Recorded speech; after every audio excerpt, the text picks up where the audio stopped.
Imagine this. Instead of teleporting to another world, a huge gate appears out of nowhere connecting to a fantasy world, so an entire army goes in to spread democracy. They have no idea how powerful modern firepower is, so they charge in and get 360 no scope. One day, a lazy and stupid-looking man named Atami Yuji, 33 years old and an otaku by the way, was riding the train and kept holding his phone throughout the trip to check the news and new publications until he imagined himself a knight in shining armor facing a large number of monsters. And in the middle of the fight, it turned out that he was playing a paid game on his phone and lost because his money ran out inside it. The idiot sighed in frustration, then got out of the train carriage and continued on his way, yawning with ridiculous facial features and intending to go to an important event that is held twice a year, and he kept looking for the exact location of the event on his phone until he hit his head on a pillar of the mall and fell to the ground in front of everyone pathetically. Then he thought he saw an elf, a witch, and a fairy flying in the air holding a weapon. He quickly regained consciousness. Then a passerby approached him to offer him help and asked him if he was going to go to the Da Vinci Gallery. At that time, a group of people gathered around a building, thinking that a movie was being filmed inside, until they were surprised by a man on a dragon's back coming out of the courtyard and flying over them, while Yuji continued his way towards the gallery, still holding his damn phone, and when he stepped over the escalator, he felt that something had just appeared from outside the window. In the meantime, two knights and a group of monsters managed to enter the city through a mysterious gate of unknown origin. After hearing the sound of the horn, the citizens panicked and started running like scattered ants everywhere, and one of them called the police as the monsters attacked them. Yuji was finally able to notice something when he saw a knight flying a dragon outside the mall and felt that a disaster was about to happen, so he decided to rush out of the mall. Anyone would think that he would do something heroic to save the civilians from the danger of the battle, but he was just a petty otaku whose only goal was to catch the exhibition before it was canceled. On his way, he met a girl sitting on the ground with her hand on her head and asked her to escape to a safe place. In the meantime, a policeman managed to injure one of the knights and made him fall from his dragon's back, and the knight rushed towards him to stab him, but Yuji appeared in front of him and acted as a savior and knocked him down. Then he grabbed the knight's dagger and stabbed him in front of the policeman and some civilians, then followed the line organized by the police to try to control the chaos and panic among the people and asked the policeman to evacuate the civilians inside the imperial palace.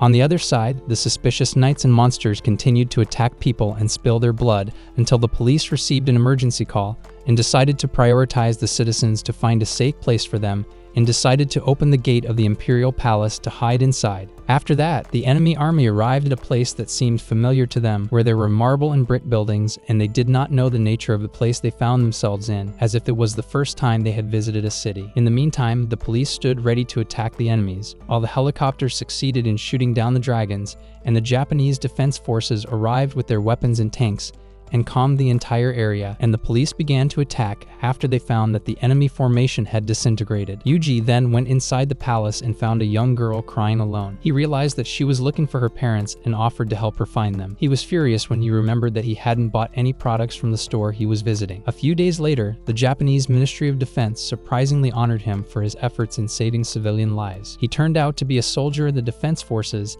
and was promoted to lieutenant. The otaku's life seems to be going well, but he feels bad whenever he remembers that he missed the Doyujinshi fair. Then the newspapers and media started talking about the incident, and he became famous for saving the lives of many civilians, and the program showed pictures of his honors. And during his training with the army, one of his new classmates introduced himself to him as Kurata and told him that he was proud to be in the same squad with him. After training, they went to lunch in the food court, and Yuji told Kurata that he felt bad about missing the annual fair, that he couldn't get weekends off after the attack on the city, and that he wasn't interested in honors and promotions. Kurata felt he was unambitious, and rightly so, by the way, and this was confirmed by Yuji telling him that he only did his job to support his hobby, and if he had to choose between work and hobby, his hobby would take priority. Kurata told him that he was at the fair that day but kept it a secret because he couldn't do anything at the time. Yuji eagerly asked him what he could buy at the fair and then offered to come to his dorm today. He kept begging him after realizing that they had something in common. One of the soldiers kept a close eye on them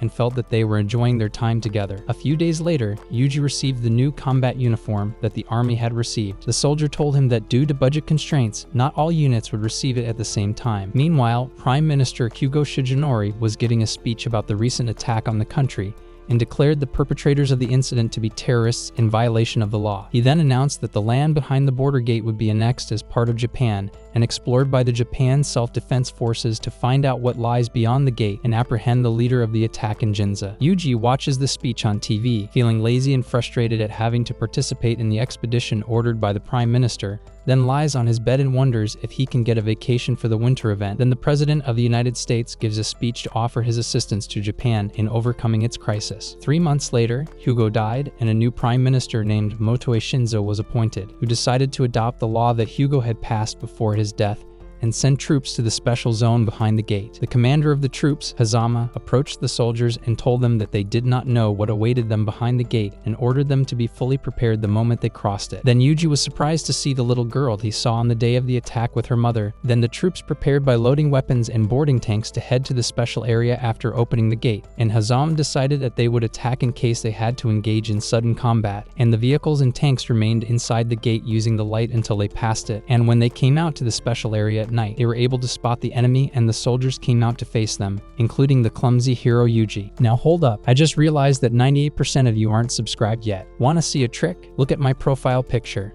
Please subscribe.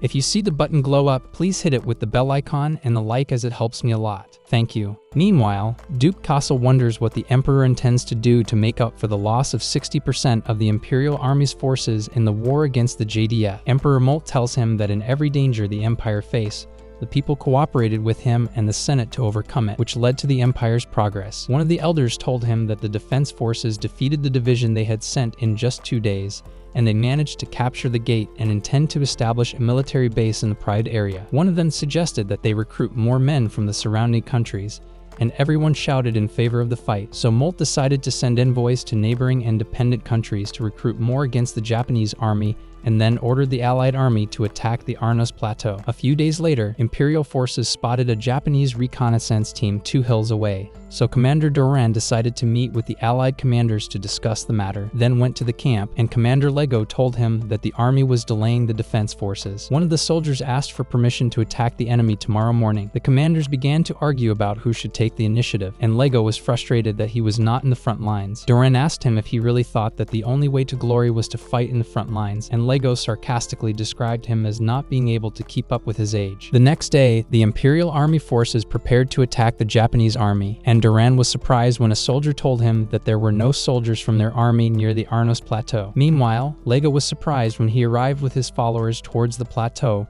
and found no Imperial Army soldiers. Then he was surprised by a tank shell fired at him, which was the last thing his eyes saw. The Japanese troops began to attack the enemy with shells and bullets, and when Doran arrived, he found the Allied armies dead in a vast land, and he could not see the bodies of their leaders, and the Japanese army managed to eliminate more than 100,000 Allied soldiers in 2 days. When Doran met with the rest of the commanders, he told them that even the Imperial Army didn't stand a chance. Even if they wanted to retreat, they wouldn't be able to go home. Then he got the idea to launch a raid and surprise them at night. At nightfall, the Imperial Army prepared to carry out the plan and headed to the JDF area, but they were surprised by bright lights illuminating the road around them. When Doran realized that he had been exposed, he ordered a direct attack and rushed his horse towards the JDF area, but his horse could not jump over the barbed wire and fell. The Japanese army continued to attack their enemies with shells and bullets and succeeded in dropping a large number of soldiers who fight using only sword and armor, and Doran kept walking towards the troops while watching his soldiers fall in front of him one by one. Then he grabbed a bow and arrow and fired it randomly, but he was soon crushed by a tank shell. At sunrise, after the end of the battle, Yuji was walking in the square with his weapon in his hands and noticed a flock of birds flying over him, and the rest of his colleagues continued to comb the area. Then Kurata joined him and asked him if he was worried about the enemies, but he was surprised by the sheer numbers they face in battles. At that time, the Emperor learned that 100,000 Allied troops had been crushed and the rest of the defeated armies were turning back without command, and he felt relieved that his plan had succeeded in eliminating the neighboring countries that pose a threat to the Empire by exploiting their alliance with them. Then he ordered the burning of every village that followed the Arnos Plateau to weaken the Japanese army. The subordinate told him that he was concerned about the dissenters from the Empire, as there were internal movements caused by Duke Castle to ostracize him, so Molt felt it was a good opportunity to deal with the Senate and ordered him to investigate the matter. Their conversation was interrupted by the entrance of Molt's daughter, Binya, who asked him what he intended to do after their allies suffered a crushing defeat and the Japanese forces occupied occupied the Arnos Plateau, and he asked her to scout the enemy's positions on the plateau with her troops. Meanwhile, the United States was monitoring the situation and the movements of the Japanese army after they managed to cross to the other side of the gate. President Durrell thought of sending his army to fight and get a share of the resources there, but his deputy objected to the idea, as many countries expect Japan to lose the war, and suggested that they let Japan take the risk alone for them. After that, Yuji was assigned to conduct a survey about the people living in the villages near them, but he refused to carry out the task and go alone to conduct the survey, so his boss told him that they would form 6 teams to survey and collect information, and his task would be to lead one of the teams. Yuji agreed to take it as long as he would not be alone and would lead other colleagues to help him gather information. Then the commander appointed him as the leader of the 3rd reconnaissance team. Then Yuji went to get acquainted with them, a team of 11 soldiers, including his friend Kurata. Yuji was bored, believing that his fate as a scout leader was to miss the train to Shinbashi Station on the day Ginza was attacked. The scouts then left the camp to enter the plateau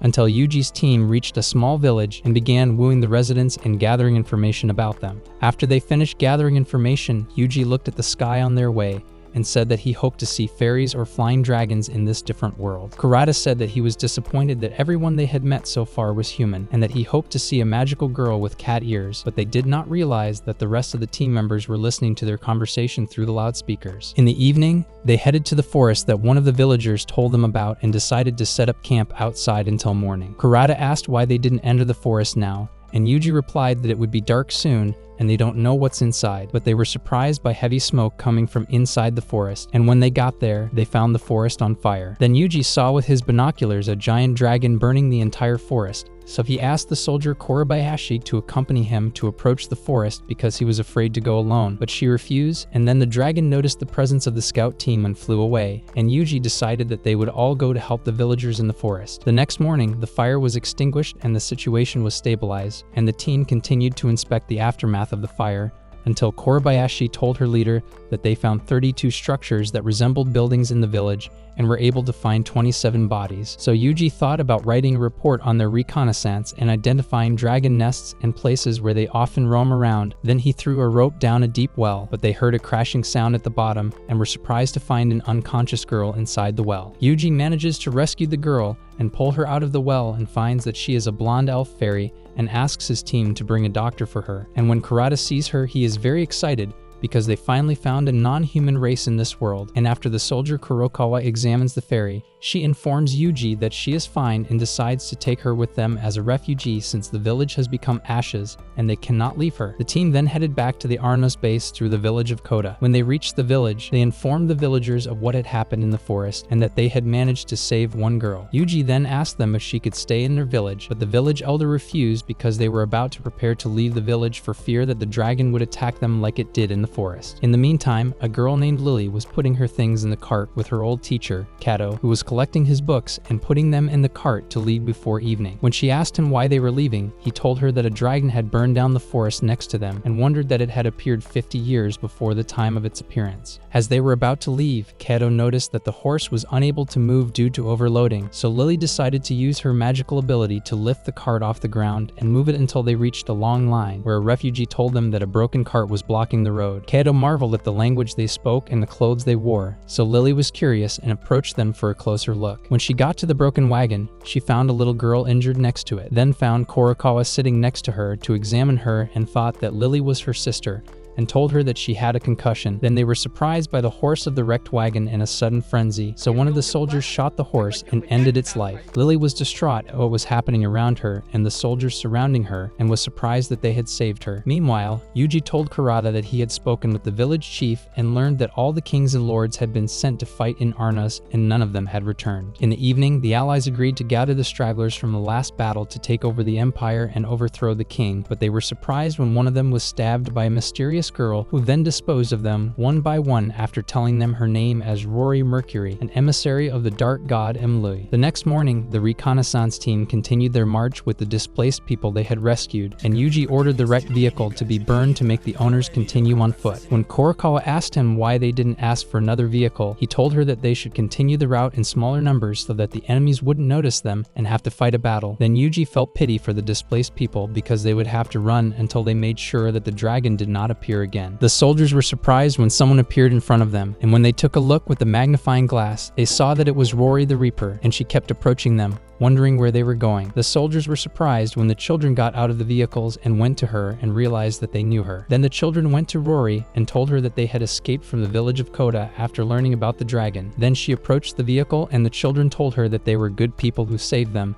Then she wondered about the way the vehicle moves, and the children told her that it is more comfortable to ride it than carts, so she was curious to try riding it, which made Yuji a little confused and then surprised her to sit on top of him while Kurata felt jealous. Then the team headed to the Rocha Plateau, and Yuji felt that they were a safe distance from the village, and when he looked outside, he was surprised to see a dragon flying over them, but he was eaten by the dragon that caused the forest fire. Yuji ordered the soldiers to prepare to fight the dragon. Then the dragon breathed fire towards the refugees and caused great chaos in their ranks. Then the elf fairy regained consciousness. Then the troops began to shoot at it, but to no avail. Then the dragon tried to burn them with its fire, but they avoided it, and then Yuji felt that their weapons were not working on him. He ordered everyone to aim for the dragon's good eye, and the dragon kept waving his head to avoid the shots, so one of the soldiers fired a shell at him, but he lost his balance and thought it might not hit his eye. So Rory came out and attacked the dragon to help them, and they made sure the shell hit the dragon, and when he felt the danger, he ran away. In the evening, the IDPs buried those who died in the attack, and the soldiers helped them honor them. Yuji found the familiar little girl standing behind him and thought that most of the IDPs had no relatives or other homes to go to. The village elder told him that the IDPs could not take care of someone outside their families, especially the children and the elderly who had lost their families in the attack, so he decided to take care of the team. And then he says goodbye to the displaced people after they are close to reaching their destination, leaving with a group of children in addition to the fairy, Rory, Lily, and her teacher Kato, and decides to take them back to their military base in Arnos. Few days before the forest fire, the fairy named Choka Mars was sleeping in her room until her father rushed in and woke her up and told her to run away quickly. And when she looked out the window, she saw the fire dragon flying in front of them, and then he burned the entire forest. So the father took her and drove her to the well, then told her to stay in it no matter what. And the last thing her eyes saw before she lost consciousness was the image of her father before he was devoured by the dragon. When Choka woke up, she found herself with scout soldiers wearing unfamiliar clothes, and Yuji told her that they were about to arrive at the Arnos base. In the evening, news of the Japanese army's fight against the dragon reached the Imperial Army Knights, and a Binya team member named Hamilton said that rumors were spreading that a group of green-clad mercenaries had evacuated the village of Koda and had successfully fought off the fire dragon. The waitress joins them and serves them drinks and confirms that Hamilton's words are true. They offer her more money to tell them more about the mercenaries, and she tells them that they rescued them and that they have advanced equipment for them. The battalion commander was furious at Yuji's decision to bring the refugees to the base, and Yuji wondered with his stupid face when he did something stupid what he was supposed to do about them. When the higher authorities received reports about allowing the refugees to stay with the reconnaissance teams, they approved the idea, and the battalion commander was relieved and told Yuji that they were allowed to house the refugees for humanitarian reasons and ordered him to monitor the refugees and provide all their needs. After that, he joined his team members and began to distribute tasks to them. He fell asleep walking among them until Lieutenant Yanagita called him and asked him to speak privately, then asked him if he had deliberately cut off communication with the battalion because he knew they would order him to abandon the refugees. Yuji tries to come up with an excuse that it could be a magnetic field issue, but Yanagita realizes he's lying as usual and tells him that the special area is a treasure trove for the military, as it's habitable land that hasn't been exposed to any pollution and the only gateway between the Middle Ages and the modern era has appeared in Japan. Then he told him that the only thing their people want to know is whether the special zone is worth turning half the world against them, which could lead to them cutting ties with all countries and moving here. Yuji said that all he did was shelter homeless refugees. Yanagita told him that because of this, he had built a trusting relationship with the people of this land and had become the person closest to the most valuable information, which would give him a lot of power in the future, and advised him to use it well. After that, Yuji went to the refugees to get to know them and try to communicate with them due to the language difference, even though all the voice actors in the anime speak Japanese. After writing down their names, he tried to tell them that they will build a big house together using body language, but he looked clumsy in front of his band members. Lily then approached Choka, who told her that her father would be disappointed if he knew he had missed out on such an amazing thing, and vowed to tell him everything she saw later. The soldiers were preparing food for the refugees, and Lily was curious about everything around her, even the type of food they were preparing, and Yuji was trying to communicate with them through a small dictionary with some medieval slang. In the meantime, Dichodon, president of China, had learned about the gate separating the two worlds in Japan and decided not to allow Japan to monopolize it, but would maintain friendly relations between them to monitor the situation and and thought of sending half of his people to the special zone. While news of human casualties in the special zone spread throughout Japan, the Prime Minister stated that the victims were the result of a natural accident and were not attacked by the self-defense forces. After several days in the special zone, the self-defense forces succeeded in acclimating to the people of the special zone, setting up tents and bathrooms, separating the men from the women, and enjoying the bathtub they had built for them. The medieval people began to learn a little Japanese, and Lily told Rory and Choka that they were soldiers from a country called Japan that lay beyond the gate they had come through. Choka thought she hadn't repaid them for saving her and asked the name of the squad leader who rescued her from the well, and Rory told her it was Itami Yuji, and then they were curious about the existence of another world they didn't know about. In the evening, Binya went to visit Doran in his room after he became crippled after losing his hand and foot in the defense force attack on him, and asked him to tell her information about Arnos, and he told her that her father used enemies to get rid of countries that posed a threat to his empire and betrayed them. Then he said that the real enemy came from behind them, the empire itself, and if she wanted to know information about the enemy, she would have to go to the Arnos Plateau herself. Binya left the room feeling angry, and Hamilton asked her not to tell the knights about going to the plateau, so Binya decided to go there with her team only,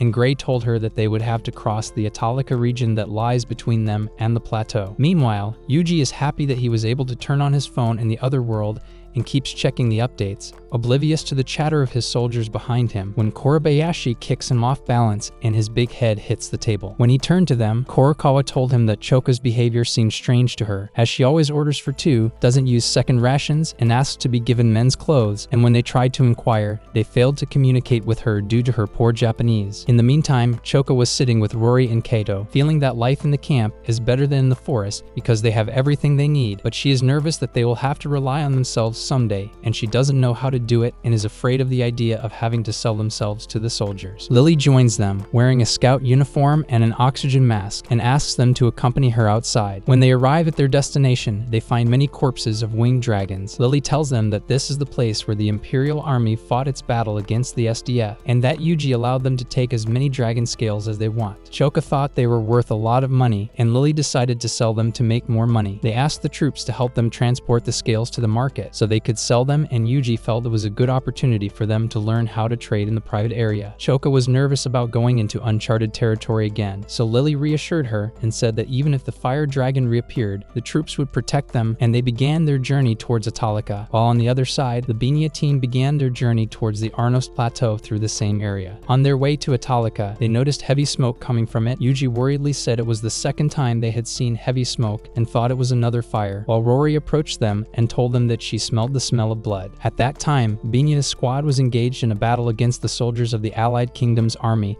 who had turned into bandits and spilled a lot of blood and managed to survive despite their small numbers. Binya then told them that she had contacted the main unit and that they should hold out for 3 days inside the city until help arrives. Then she went to the inn, and the owner asked her how they could avoid fighting them. She told him that all he had to do was open the gates, and in return his city would lose everything if he really wanted to avoid fighting them. Then she ate a portion of food and went to rest in the guest room, and then sat down to think about how to strengthen her team's strength. After that, she decided to recruit the workers at the inn and told them that Gray would be the one to guide them in the tasks. Then they started practicing walking in a line. Binya was in the front, but Hamilton tripped in the middle and caused those in front of her to fall, so Binya scolded her. Then Gray asked her if she was serious about her decision to create a group of knights, and she told him that she knew he felt bad about being ordered by the Emperor to babysit a pitiful girl like her. Gray said that he thought his fate as one of her knights was not bad, and Binya felt some confidence and asked him not to neglect their training, and they continued to practice the way to walk, fight, and shoot with a bow and arrow. 7 years later, Emperor Molt announced the creation of the Knights of the Rose, led by Binya, but she felt angry when he ordered them to be an honor guard to receive the Allied forces, but Gray told her that one day the Empire would need their strength, so Molt ordered her group to conduct reconnaissance to locate the SDF, and Binya left with the intention of proving the strength of her group to the Empire. Then the servants woke her up in the room and told her that there was a group outside,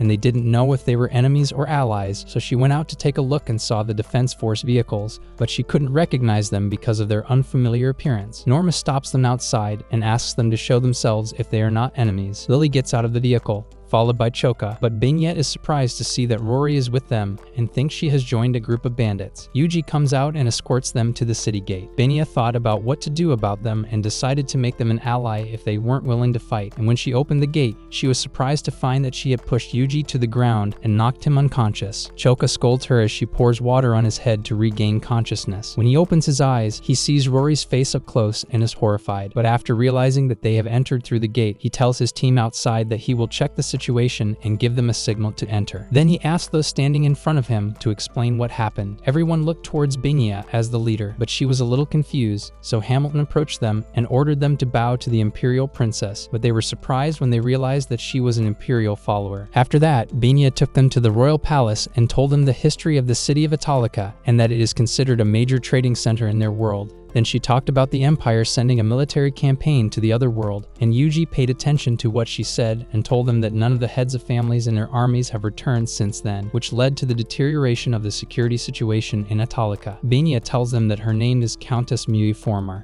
and when they enter, Yuji is surprised that she is just a child. Benya tells them that she will soon be 11 years old and that she takes orders for the army on her behalf. Benya then sat down to negotiate with Yuji and his comrades and agreed that the SDF would help them protect the city and guard the southern gate. Hamilton realized that these were the forces rumored to have defeated the Fire Dragon and wondered if it would be okay to cooperate with them, but Benya said they had no choice. On the other side, the commander was yelling at Yuji over the radio when he told him he couldn't come back today because his team was involved in a battle. The battalion commander told him that the parliament had ordered him to be recalled, and Yuji asked for a favor. In the evening, Yuji and Itu stood on the wall watching the situation outside, and Itu told him that there were some scouts standing behind the gate. Yuji realized that those who wanted to break into the city were targeting the southern gate and felt that they were just bait to assign his team of 12 people to protect a gate that had already been breached by bandits. Then he concluded that Benya's plan is to make the southern gate vulnerable while ending the battle in the second line of defense in the back, but he decided to adhere to her plan in the end as she is the leader here. Then Rory asked him why he agreed to help Benya even though she is his enemy, and he said that he did it to protect the people of the city. She approached him and helped him attach the binoculars to his helmet. He asked her about her interest in knowing the reason, and she told him that he would pollute his soul if he lied about the reason. He said that protecting the people is not a lie, and the other reason he agreed to help them is that he wants to reconcile with them instead of fighting them, and Rory felt that it seemed like a good plan and decided to help him carry out his mission and convince Benya to reconcile. At night, all the troops and knights were standing on the walls, ready for any movement. Then they were surprised that the enemy started attacking with fiery arrows and kept advancing towards the gate with shields over their heads. So Norma ordered one of the knights to inform Benya of what was happening. At that time, I was surprised that the enemy attacked the eastern gate instead of the southern, and Yuji and his companions wondered if the eastern gate had asked for support, but he found them still holding out, and Norma was surprised to see a spirit witch with the enemies. Then the bandits managed to climb the wall and engage the knights up close, and Norma was surprised when he finished off one of them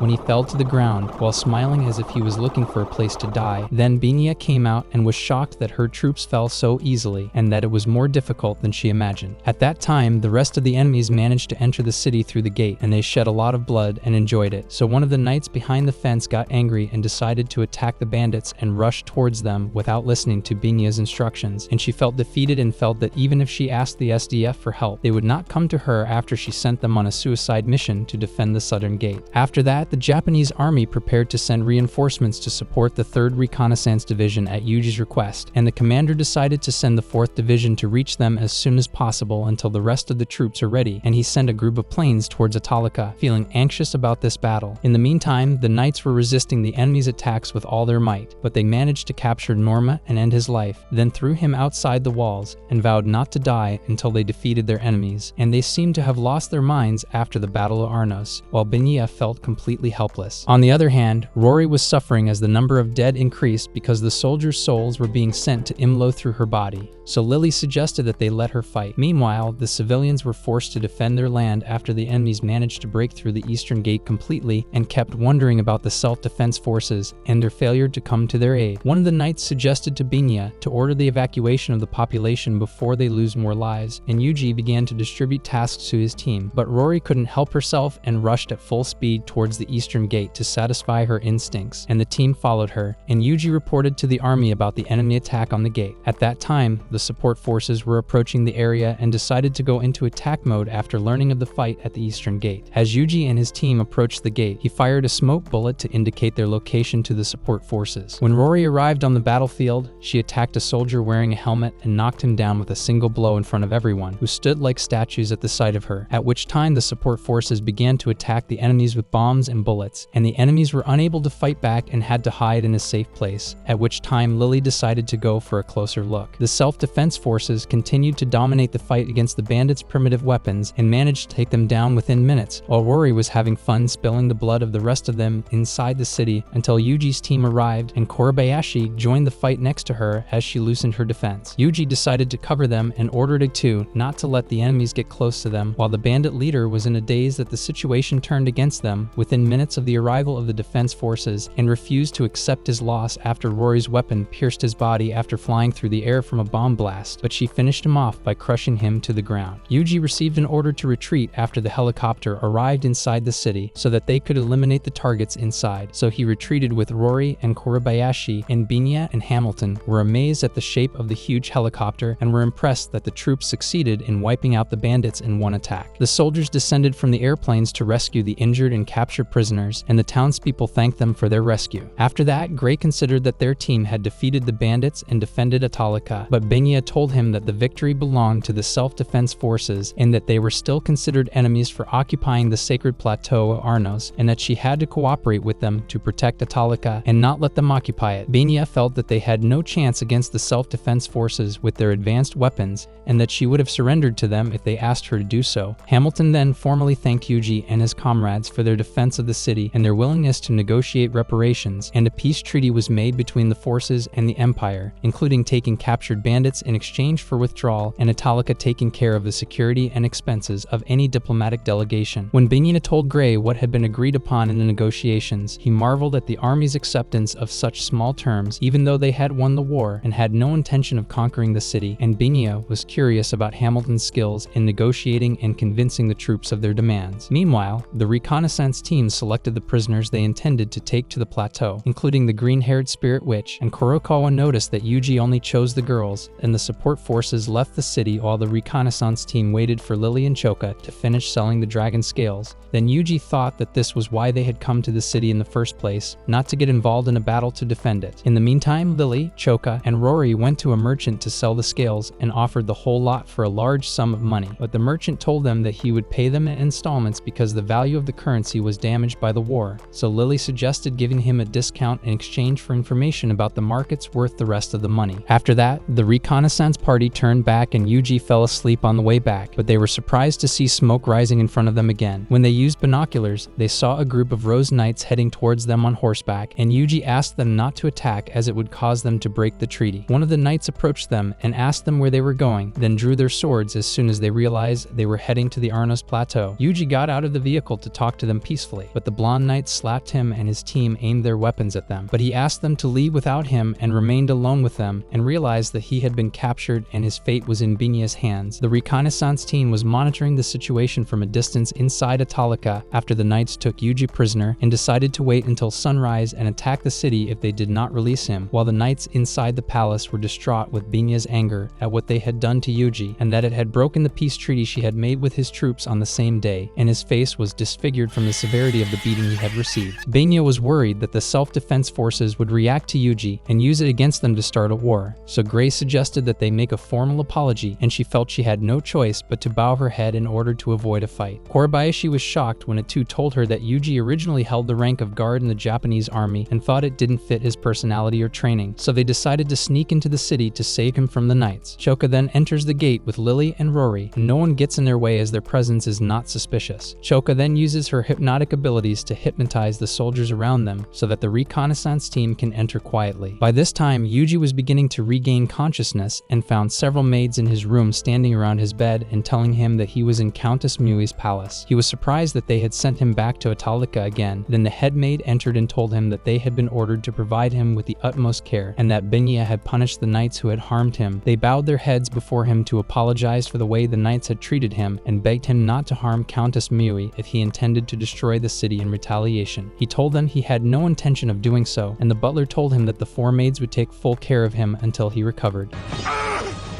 It should have been me, not him! In the meantime, a reconnaissance party arrives at the palace, and one of the maids notices that someone is trying to enter through the window, so the butler orders them to arrest him, and if it turns out that he is not one of Yuji's companions, they will deal with him harshly. Yuji marveled at the skill of the maids and asked the head maid if they were new maids. She told him that the blonde maid was a warrior rabbit named Mamina, the cat-eared maid was Persia, the red-haired Medusa was Oria, and the only normal maid among them was Momo. After that, Yuji's companions broke into the palace room and found him sitting on the bed half naked, while the servants took care of him and fed him.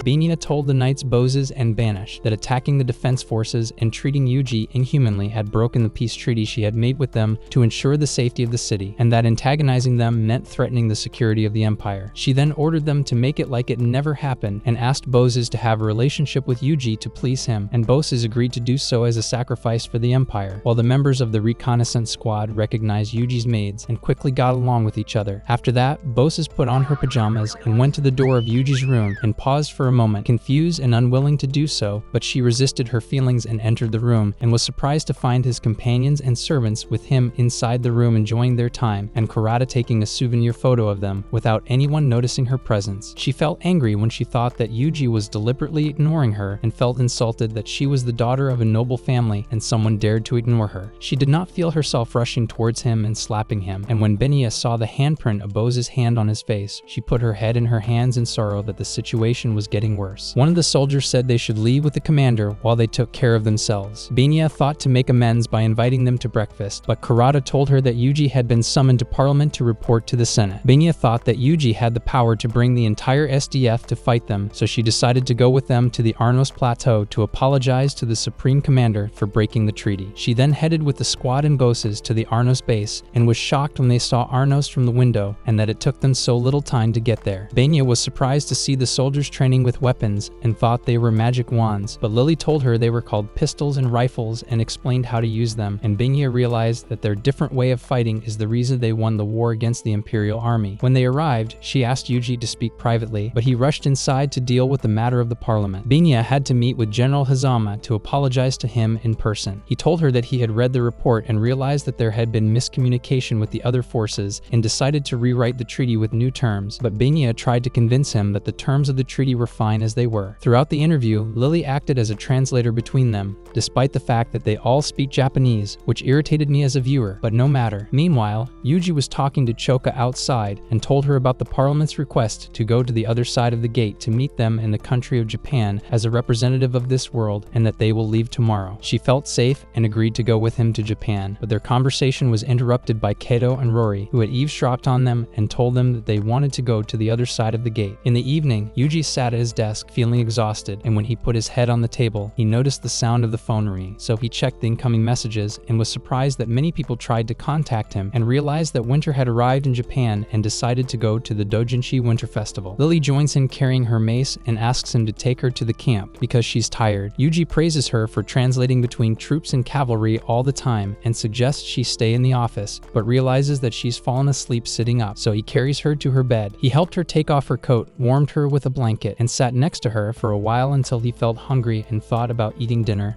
and going to bed, but soon fell asleep next to Lily's bed. At that time, Benya and Bosses were in their room discussing the intention of the troops to take advantage of the treaty breach to start a war, but Benya told her that they wouldn't visit them if they intended to start a war, and she wondered what their goal was and decided to find out for herself. The next day, Choka prepares to move to the modern world with Lily and Rory, but Yuji is surprised when Benya and Bosses come to accompany them, and Yanagita tells him that it will be a secret between them after he gets permission from the officials in Japan, and gives him a transparent bag and tells him that Hazama ordered to give it to him for the girls, and everyone prepares to cross the gate and go to Japan. Benya was amazed when she crossed the gate to the other side and saw the tall buildings that almost touched the sky. They all felt that Japan is a small and densely populated country after thinking that the buildings are walls inhabited by civilians, and Benya realized that her empire has started a war with a terrifyingly advanced civilization. When they were all inside, Yuji met Kumikado from the Defense Intelligence Headquarters to escort them and immediately realized he was from the CIA. Kumikado was impressed by his cunning, but Yuji blithely told him he had guessed it by accident, and Kumikado told him it was a coincidence. Kumikado then told him that he Mizuki had researched him about his achievements in the military and made fun of Yuji's reputation as a lazy scumbag. Yuji likened himself to lazy ant workers and that their presence is necessary for the completion of the system, and Kumikado respected his point of view. After that, Korebayashi sat in shock at the things she had learned about Yuji from his conversation with Kumikado and couldn't believe that her squad leader was so shabby and despicable. Then they all got on the bus to go to the Senate, and during their trip, everyone was amazed at the various buildings and billboards. In the meantime, Yuji decides to buy Choka proper clothes to meet the Senate officials and manages to buy her a nice suit, while Rory and Lily refuse to change their clothes because they are priests. When they arrived at the Senate headquarters, everyone got off the bus except Benya and Bozes, who were told by an officer that they had to go to another meeting since there was no official proof that they were in Japan, so they went to meet with the advisors of the Prime Minister and the Foreign Ministry. The meeting then took place, and Prime Minister Riko told them that they wanted to discuss several issues to ensure that they agreed on the same thing during the meeting. Meanwhile,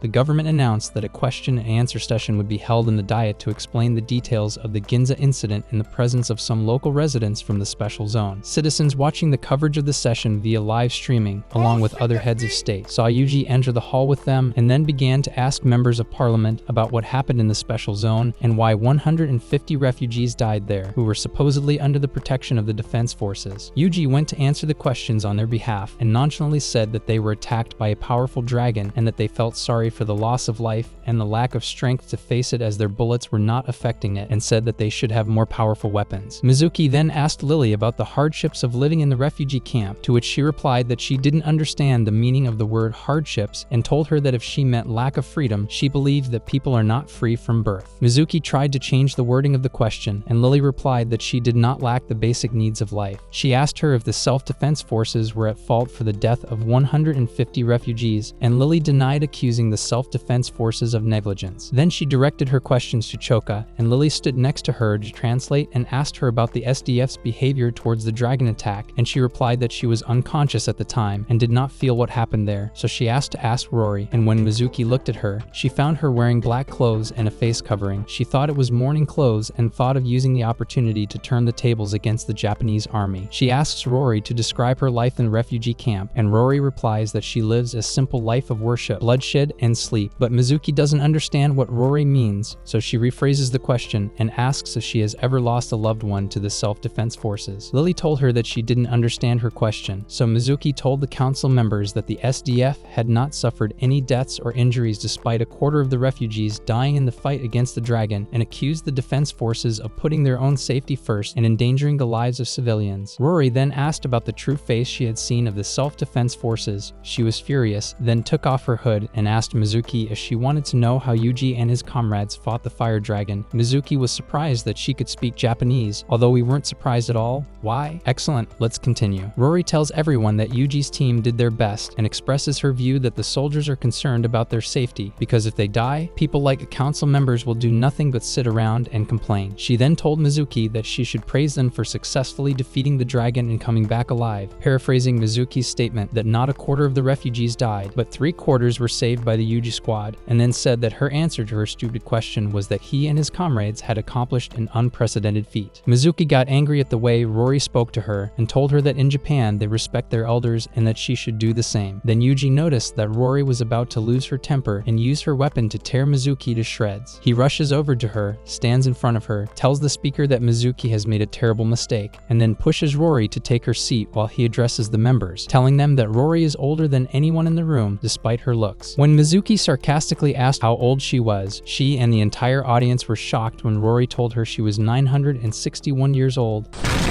Then Choka told her she was 165 years old, and Lily was 15 years old.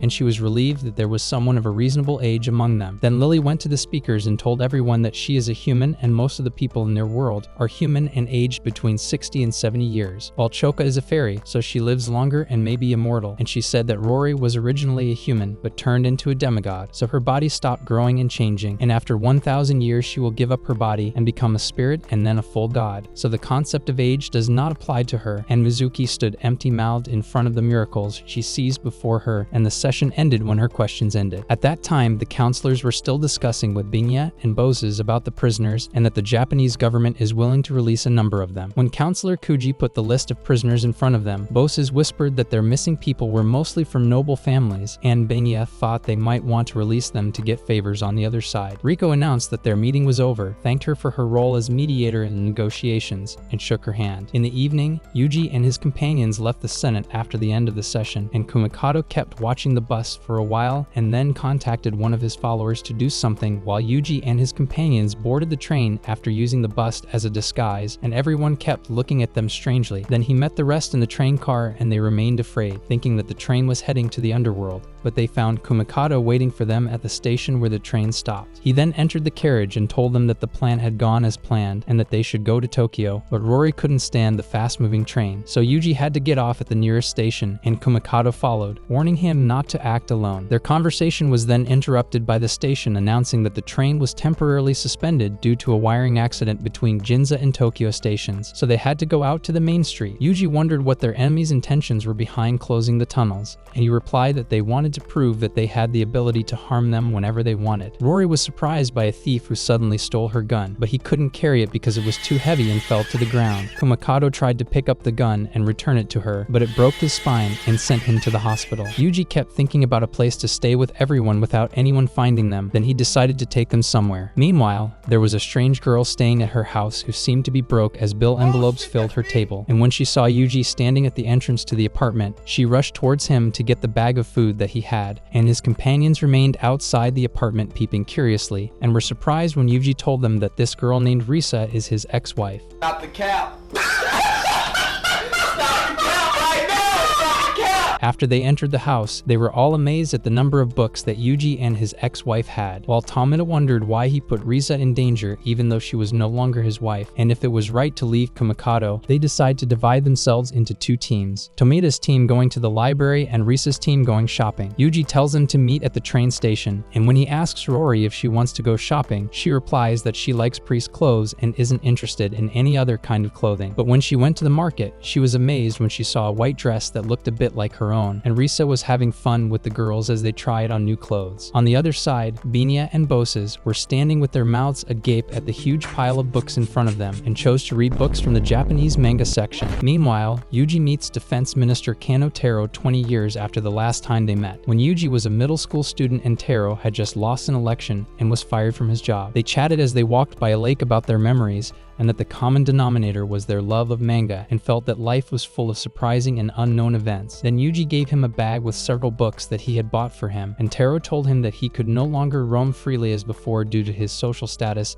and the presence of enemies who wanted to assassinate him, then orders Yuji to escort his otherworldly guests to the resort guarded by special forces. Then he went to meet everyone at the train station as agreed upon, and Risa told him that they bought many things, including that Choco bought a bow that caught her eye, while he marveled at Tomita's frustrated expression, and when he asked him why he was frustrated, he told him that he thought Benya and Boses wanted to read Greek and Roman books when they told him they wanted books about art, but they meant manga. Yuji then told them that they would now head to the hot springs while Taro went to his office at the ministry and kept watching the status of the troops as they prepared to guard the resort and take their positions. Then he noticed on one of the screens that Yuji and his companions had arrived at the Sankei Rokkaku resort. After they entered the locker room, Rory felt that someone was watching them through the window, and the soldier was surprised that she was able to find him and locate him among the trees from a distance, and he felt danger towards her. Outside, a group of masked mercenaries arrived at the resort, and when Taro saw them, he warned his soldiers with a code word that the targets had arrived, while on the other side, everyone was relaxing in the springs. Rory then wondered how Risa and Yuji's relationship was going, and Korebayashi was curious as to why she agreed to marry someone like him in the first place, saying that she married him because she was poor while he was working, and his salary seemed attractive to her. When Korebayashi asked her about the reason for the divorce, she told her that after the Ginza incident she had argued with him about him going to a dangerous place like the special zone, and that he had told her that if something happened to him, the government would give her his insurance money, so she felt that he didn't understand her feelings for him or others and wanted a divorce. On the other side, the special forces were preparing to engage the mercenaries. Taro wondered about Yuji's combat skills, and Ryuzaki told him that he was only good at running away from danger or things he hated, and no one could catch him. Then the troops began to tactically move towards the enemies, and Taro felt bad for them and ordered the officials to check where the enemies were coming from, while the troops managed to shoot down some of the mercenaries, and when they approached them to check them, they found that they were a group of foreigners, and Taro rushed to the phone to call the Prime Minister. At the time, the Prime Minister was in contact with the President of the United States about the CIA obtaining documents containing information about Japanese ministers involved in suspicious activities. The Prime Minister was furious that they were at the mercy of the US government, and the US President asked him to help him take the guests from the special area and transfer them to the US. The Prime Minister said that all he could do was loosen the security and that he was not responsible if they escaped. The Prime Minister then contacted Taro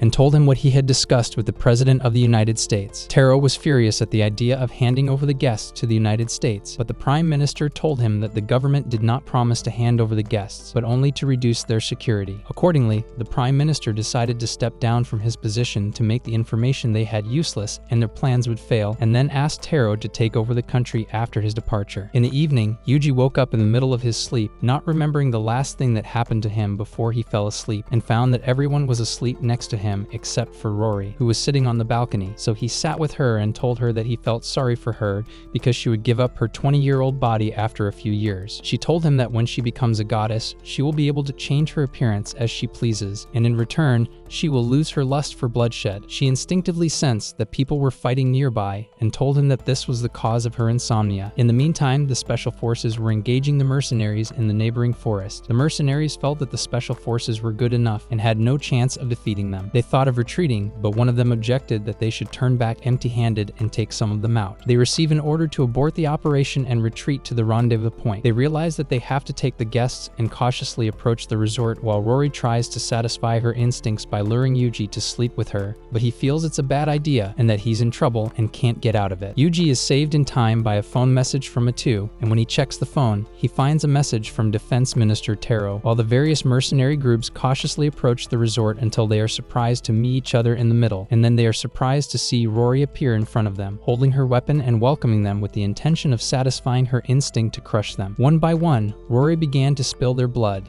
causing chaos in their ranks. They started shooting at each other, trying to hit her, but her movement was too fast for them. One of them told his commanders that the operation failed because they were facing Russian and Chinese agents, and he breathed his last before mentioning Rory. At that time, everyone woke up to the sound of bullets, and Yuji was watching the situation from home, unaware of what was happening, while the US agents felt very stressed because they were facing other agents besides Rory, who was unstoppable until she managed to eliminate them all. The officials at the Ministry of Defense found that Rory had eliminated all the targets and ordered reinforcements to be sent to the resort site. Yuji decided to leave the place immediately and took some weapons, and then noticed that Rory's body was bleeding after being hit by several bullets, but she told him that she could regenerate and recover no matter how many injuries she had, as demigods don't die. After that, everyone left the place and kept walking around until they found a car parked in the middle of the road. They approached it cautiously and pointed their weapons at the driver, then took him out of the car and thought about what to do with him. So Lily used her magical abilities to make him unconscious. Then they took his car and fled in it. Tomita suggests that they head to the other world behind the gate since everyone is targeting them here. Binya pats Yuji on the shoulder and Lily tells him that she wants to know why they keep running away and having to look for a place to hide, and is surprised when he says he doesn't know either. Korabayashi pulls a gun on him and threatens to shoot him if he doesn't tell them the truth. Binya guesses that someone has betrayed her, but Yuji denies it. She tells him that she came to Japan as a representative of the Empire for a peace treaty, but she feels that some powers in this world do not welcome it, and Yuji feels that she is right. Meanwhile, the President of the United States was communicating with a subordinate named Graham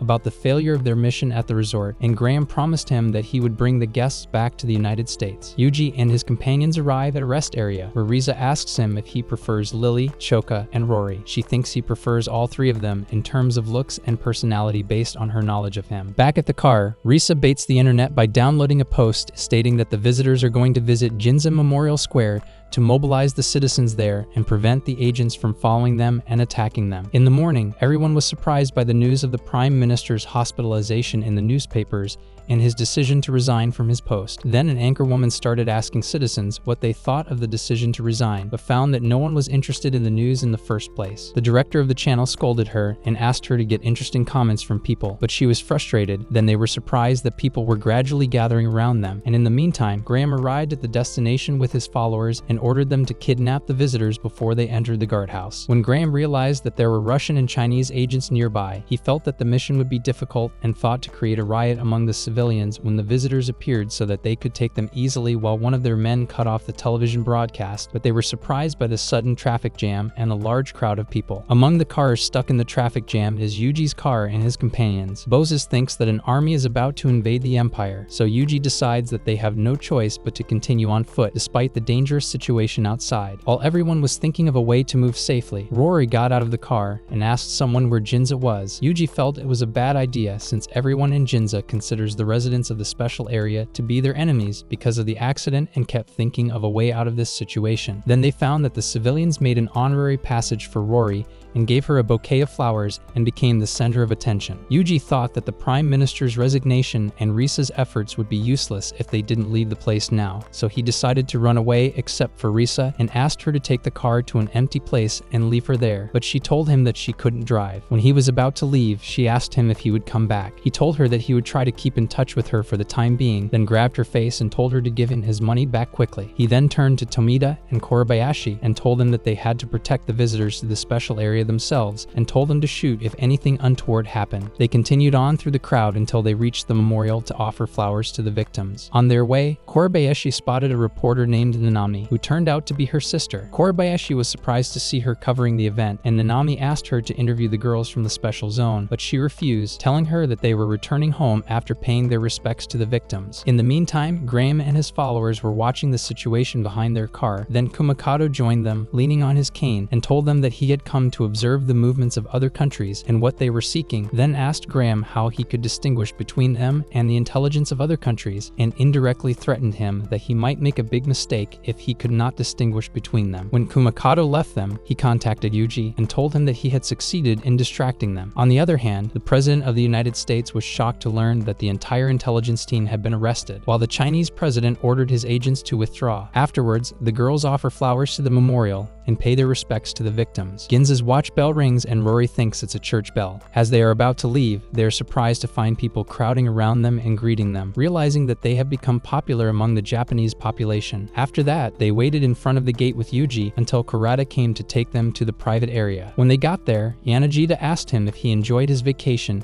and Yuji got angry and told him that it wasn't a vacation at all, and asked for 3 days off at the end of the year. While the girls had a good impression of the trip and wanted to do it again, Binya and Boses were worried about the real world, and when Binya reached her world, she wrote a letter to the Empire to tell them that the war between them and the Earth world would lead to the destruction of the Empire, then decided to arrange peaceful talks as soon as possible before returning to the Empire and vowed to put an end to the war. 5 months later, the Arnos Plateau became a safe and livable place where medieval and modern cultures mixed. Many things were invented and created, and people began traveling between the two worlds through the portal until the refugee camp area developed into a town. Binya then returned home with a State Department advisor to bring peace between the two worlds through secret negotiations, and while Binya had a busy schedule, she was exhausted but ignored it in order to successfully conclude a peace treaty with Japan to ensure the safety of the empire. Binya then went to Cicero's residence luncheon with Chancellor Kuji and told him about the Martis family and that Cicero was the most important member because he had great power among the senators and was the most suitable member to talk to about the peace treaty. Then they went to meet Cicero, and Kuji gave him some of his country's products as a gift: a samurai sword, a kimono, and some other gifts. Cicero held the sword and seemed very interested and felt that Japan had many talented artisans even though he had never heard of it before. Kauji tells him that Japan is just beyond the gate and is the country currently at war with the empire. Cicero is confused to learn that he is an enemy and asks those around him to leave the room to talk to him in private. He then expressed his displeasure at the idea of meeting with an enemy in secret and bringing an envoy to their country, and threatened Koji that they would have a violent reaction to this. Koji gave him a paper containing the name of his nephew who was sent to attack Japan in the Ginza incident, and told him that he is now a prisoner there and that Binya has asked to be the mediator between them and the peace agreement in exchange for the return of the prisoners. Cicero realized that they didn't want him to get in the way of the peace negotiations between the two worlds. Binya then said that she would send good news to the Dos family later and offered Cicero to accompany her, which he agreed to and asked her not to forget about his nephew. Meanwhile, Yuji was wandering around Arnos with Itu, feeling that the situation was much better than before, and Itu told him that the Japanese products they were selling here had won the admiration of the nobles in the empire. Then he said that the sudden increase in the size of the town and its population has a negative impact,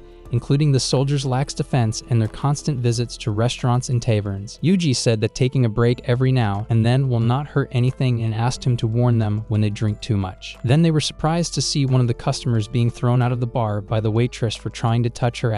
Just as he was about to attack her, Rory appeared in front of him, pointed her gun at him, and told him that she would let him walk out of town alive if he behaved well, and would take his soul if he didn't, so he immediately ran away from her. Yuji approached her and thanked her for doing her job of protecting the town. Then Rory invited him to lunch. While they were eating, they noticed Choka walking around as if she was looking for someone, and Yuji was surprised to learn that she wanders around every day at the same time, looking for her dead father. Rory wondered if there was a way to make her accept it, and Kurokawa said that they should do something about it because all she does is waste her present looking for the past. Yuji told her that they are not in a position to support Choka forever, that if they try to tell her the truth, she might lose her mind, and that they shouldn't do anything about it if they can't handle the responsibility until the end. Kurokawa headed out, followed by Itu, while Rory kept thinking that she had lived for 960 years, with many goodbyes and reunions, and had made it through them all. She scolded him for being too harsh on Choka, and he told her that his heart wasn't big enough to be kind to everyone. Yuji felt that she was kind even though she was nicknamed the Grim Reaper, so she told him that to control death is to control life, and to have a perfect death, he must also live a perfect life. Then, to their surprise, a mysterious girl enters the bar who looks like a fairy like Choka, and scolds Yuji for allowing alcoholic beverages to be served to children in the town. Rory is furious at her for ruining her plan to lure Yuji to her room tonight. The girl introduces herself as Yohadoshi, and Rory deduces from her appearance that she looks like a fairy about 300 years old. Meanwhile, the patrons feel that it will rain blood if Yoha angers Rory any further. Yoha tells them that she is from the Schwartz Forest and has come to talk to a self-defense forces soldier, then asks Yuji what he is trying to do about getting a young girl drunk. Rory had an idea and rushed to Yoha to hide behind her, claiming that Yuji had forced her to drink alcohol and pretended to cry, so Yoha took out her sword and pointed it at him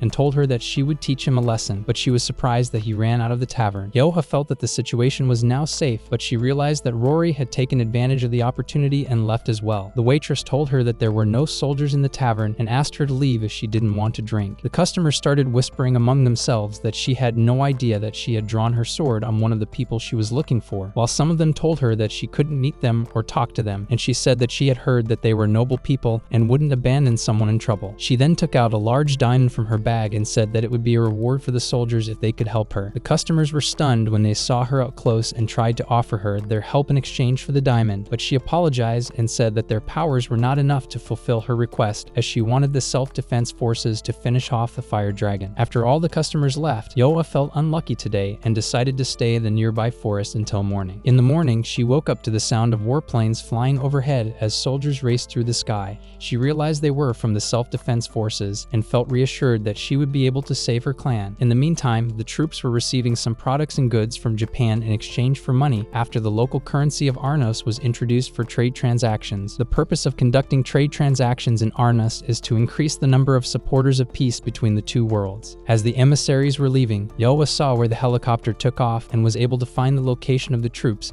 and decided to go to talk to them about helping her people get rid of the dragon, full of optimism. Several months ago, when the Schwartz Forest was suffering after the fire dragon attacked it and burned it and injured many of its elves and caused the death of 220 of them, and after this disaster, the elves' elders decided to rely on Yoha to find the forces that cut off the dragon's arm to help them eliminate it, as she is the wisest among them. After Yoha arrived in the present at the headquarters of the defense forces, she spoke to some soldiers at the gate as those in charge of the army, introduced herself, and asked them to save her clan from the dragon, but she was surprised that they did not know the language she spoke. She kept looking around for soldiers, hoping to find someone who understood her language, but most of them were too lost in the dictionary to form a useful sentence, so she sat down in frustration and then remembered Yuji, whom she met in the bar yesterday, and realized that he understood her language and thought to look for him. At that time, Yuji was in a helicopter watching his colleagues racing fighter jets and seemed to be having fun in a clear sky devoid of humans and other countries' planes, while bandits were trying to take advantage of Yoha by claiming to know where the green men she was looking for were, but she beat them up after she discovered their lies. Yoha felt that it was more difficult than she expected and thought of a way to make the troops understand her speech. Then she noticed a pen lying in front of her and wondered when she saw what it looked like. Then she went to a store and was surprised when she saw that the saleswoman could communicate with the soldiers and thought that maybe she could help her communicate with them. She quickly rushed to the saleswoman, whom she immediately recognized as the girl who was in the bar yesterday, and asked her if she could speak the language of the soldiers, and she told her that she had a Japanese dictionary that would help her communicate with them. Yoa asks if she can buy it, and the saleswoman says she can't give it to anyone, but she begs her to sell it and says she's been trying to communicate with them since this morning. Just then, one of the soldiers entered the store and wondered if the saleswoman was having trouble with a customer. They were surprised to see Yoha and realized that she matched the description of the reported perpetrator. They approached her and asked to speak with her for a while. When the saleswoman translated what the officer had said, her eyes filled with happiness and she agreed to go with them immediately. In the meantime, Lily was practicing her magical ability in the forest under the supervision of her teacher Keto, applying the instructions of the book Basic Principles of Reality that she received from Japan, and she felt that they were far ahead of them in science. They are interrupted by a soldier who asks her to translate their conversation with a foreigner and tells her that she has been arrested as a suspect in a robbery case, and they can't take his statement because of the language difference, and all they understand is that her village is under attack and she needs help. Lily went into the room to talk to Yoha and asked her to tell her story. Then a soldier came in and told them that she had been found innocent after the person who had reported her had been arrested for assault and would be deported to Italica. When Lily translated the officer's speech, she saw an opportunity to tell them what she wanted to say. She told her that her clan had been attacked by a fire dragon and asked to speak with the self-defense forces. After that, they go to see Supreme Commander Hazama, and he refuses to let the SDF go to war against the dragon again because their forest borders are right next to the Empire's borders and it could lead to a war they don't need. Yoa tried to convince him that she didn't need a large number of soldiers after hearing that only 10 people were able to stop him, but he persisted in his refusal so as not to send his soldiers to perish himself. Yoha was shocked and discouraged by the rejection and remembered her clan's faith in her that she would be their savior when she returned with the troops, but she couldn't convince them of anything. On her way back, Yanagita told her that Yuji might agree to help her if he knew about it. At that time, Yuji arrived with the Japanese envoy deep in the mountains and told them to keep it a secret from the Empire. Then they continued on their way to meet the locals, and when they arrived, Binya welcomed them, but he was surprised by her presence. He asked her why she came to see them, and she replied that she had learned that a new diplomat was joining them, and that she also wanted to get her expulsion. When Yuji seemed to know nothing about it, she felt irritated and kept asking him about it until he remembered that she had ordered some of her favorite manga and gave it to him. After Yawa and Lily arrived at the cafe, she felt like it was all a nightmare and wished that Lily had mistranslated Hazama's speech or something. Then she started crying because she felt helpless to help her clan, and the waitress was listening in. The waitress then went to the kitchen and told her colleague what their customer was going through. He told her that he had heard rumors that the Supreme Commander had refused her request to fight the fire dragon and thought it was because of what she had done to Yuji, and she felt sorry for her for coming all this way for nothing. Meanwhile, sitting at the table next to Lily and Yaoha were a group of officers who were debating what to do about Yaoha and whether they should kill the dragon. One soldier warned them that the next summons might be worse if they crossed the local border without permission, but they agreed that Yuji would have agreed to help her if he had been there. But one of them felt it was a shame to see a woman crying and in need of help, and tried to think of a way to take it out with as little force as possible without causing chaos, and some suggested using stealth planes to attack it. During their discussion, Yoa and Lily left the cafe, and Yaoha was left alone to think about what to do after the army refused to help her. She thought about using money or seduction to bring one of the commanders to her side, but her thinking was interrupted by Rory's appearance in front of her. Yoa ignored her and went to the inn to book a room, and Choka went to get her the keys to the room. Yoa remembered Yuji's name being mentioned around her and decided to try to find him and convince him of the matter. Meanwhile, Yuji was on his way back to Arnos, and when he left, Hamilton wondered why Binya had bothered to come herself, telling her that she had come to pick up the manga folder with a secret report inside about Yuji's history in the Japanese army. Hamilton was surprised that he was the one who stopped the assault on their empire and the hero who saved the people of Japan from the Ginza incident. Binya told her that he was also part of the forces that destroyed the allied armies on the Arnos plateau and helped save the refugees from the fire dragon, and felt that he was a national hero. Meanwhile, Yuji was looking at the view outside and thought it would be good to quickly bring peace to the world,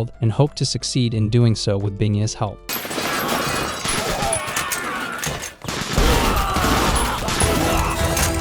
Ladies and gentlemen, we are back with the pathetically clumsy soldier known as Lieutenant Atami Yuji. But what the hell, what? Yuji stands in front of his fellow soldiers wearing the Imperial uniform and prepares to carry out their mission for the day and then pass through the gate to enter the Imperial capital. Meanwhile, a member of the royal family named Zolzol was practicing his favorite hobby of treating women half-animals with cruelty, and his victim this time was a girl named Tuli, known as the leader of the warrior rabbits. Then one of his followers enters the room and Tuli leaves, then tells him that it is not like a member of the royal family to treat women as his toy. But Zolzol took his words lightly. Then he received a report from the servant stating that there are some disturbing activities among the senators, and Zolzol realized that it is the work of his younger brother Diabo, who wants to change the order of succession. But the servant told him that the Japanese ambassadors are using family relationships to obtain privileges and information in exchange for the return of prisoners of war from their soldiers. Zolzol approached the servant and asked him why he told him this information first instead of his father. He explained that the king would make a fuss if he knew about it, and there would be a conflict between the royal family and the Senate, so he decided to go and tell the rest himself and give the Japanese ambassadors a small glimpse of his anger. In the evening, the Japanese government held a meeting on the current situation in the special zone, and the prime minister told them that he would not release any classified information to the media. In the other world, Pinya was with Chancellor Sugawara at a party for a group of families and noblemen. A young girl named Cherry grabs Sugawara's arm and tells him that she saw a pearl necklace on her cousin's neck and can't enjoy the party anymore. Sugawara doesn't know what to do about it until her mother joins them and pulls Cherry away. Pinya tells him that she's from the Tiori clan and is related to the Marquis of Kazel. He went over to them and told Cherry that she would get a nice gift if she behaved like a good girl and didn't cause trouble for her parents. She blushed and ran away. He continued talking to Pinya and told her that he wanted to form a relationship with the Marquis of Kazel. Then he introduced her to one of Yuji's henchmen and told her that he was a soldier named Furoda who had been a chef in a first-class restaurant before he was recruited, and she realized that's why he could cook so well. Meanwhile, Yuji was with merchants to sell them some of the weapons they had available. The merchants were impressed by the quality of the weapons they had, and one of them asked him to tell him how they were made, but Yuji refused to tell them, and one of them imagined the doom of their world if they entered another war with Japan with such weapons. Pinya and Sugawara joined them. The Marquis of Docks approached him and asked him about Japan's terms for peace. Then Yuji received a signal that 5 horsemen had crossed the warning line and were heading towards them, so he ordered them to keep watch and told Sugawara that he would remove important people from that area. After that, the soldiers prepared to face the incoming knights and took their positions, but instead of heading towards them, Zolzol went to the royal palace where Pinya was having a party. She approached him and was surprised that he was attending her party. He asked her where the council members and Japanese ambassadors were, but she tried to distract him from the matter and suggested that he try some kind of food. Pinya told Sugawara that Count Marcus had sent her brother and told him to take this as a warning. He told her that he wished to offer peace negotiations before the enemy made his next move, and that he would ask Lord Kikaru to intercede to speak with the Marquis of Kazel. In the meantime, Marcus received a report that Zolzol had come all the way to the palace just to bring them food. He was not surprised by his behavior and thought that he had no intention of giving the Japanese a single piece of gold or lending them some of their land, and decided to let them go through the negotiations until they were over and the Japanese had wiped them out. After that, the 3rd reconnaissance team arrives in an area called Red Light, which looks like a dirty underground place full of violence and crime, the darkest part of the empire,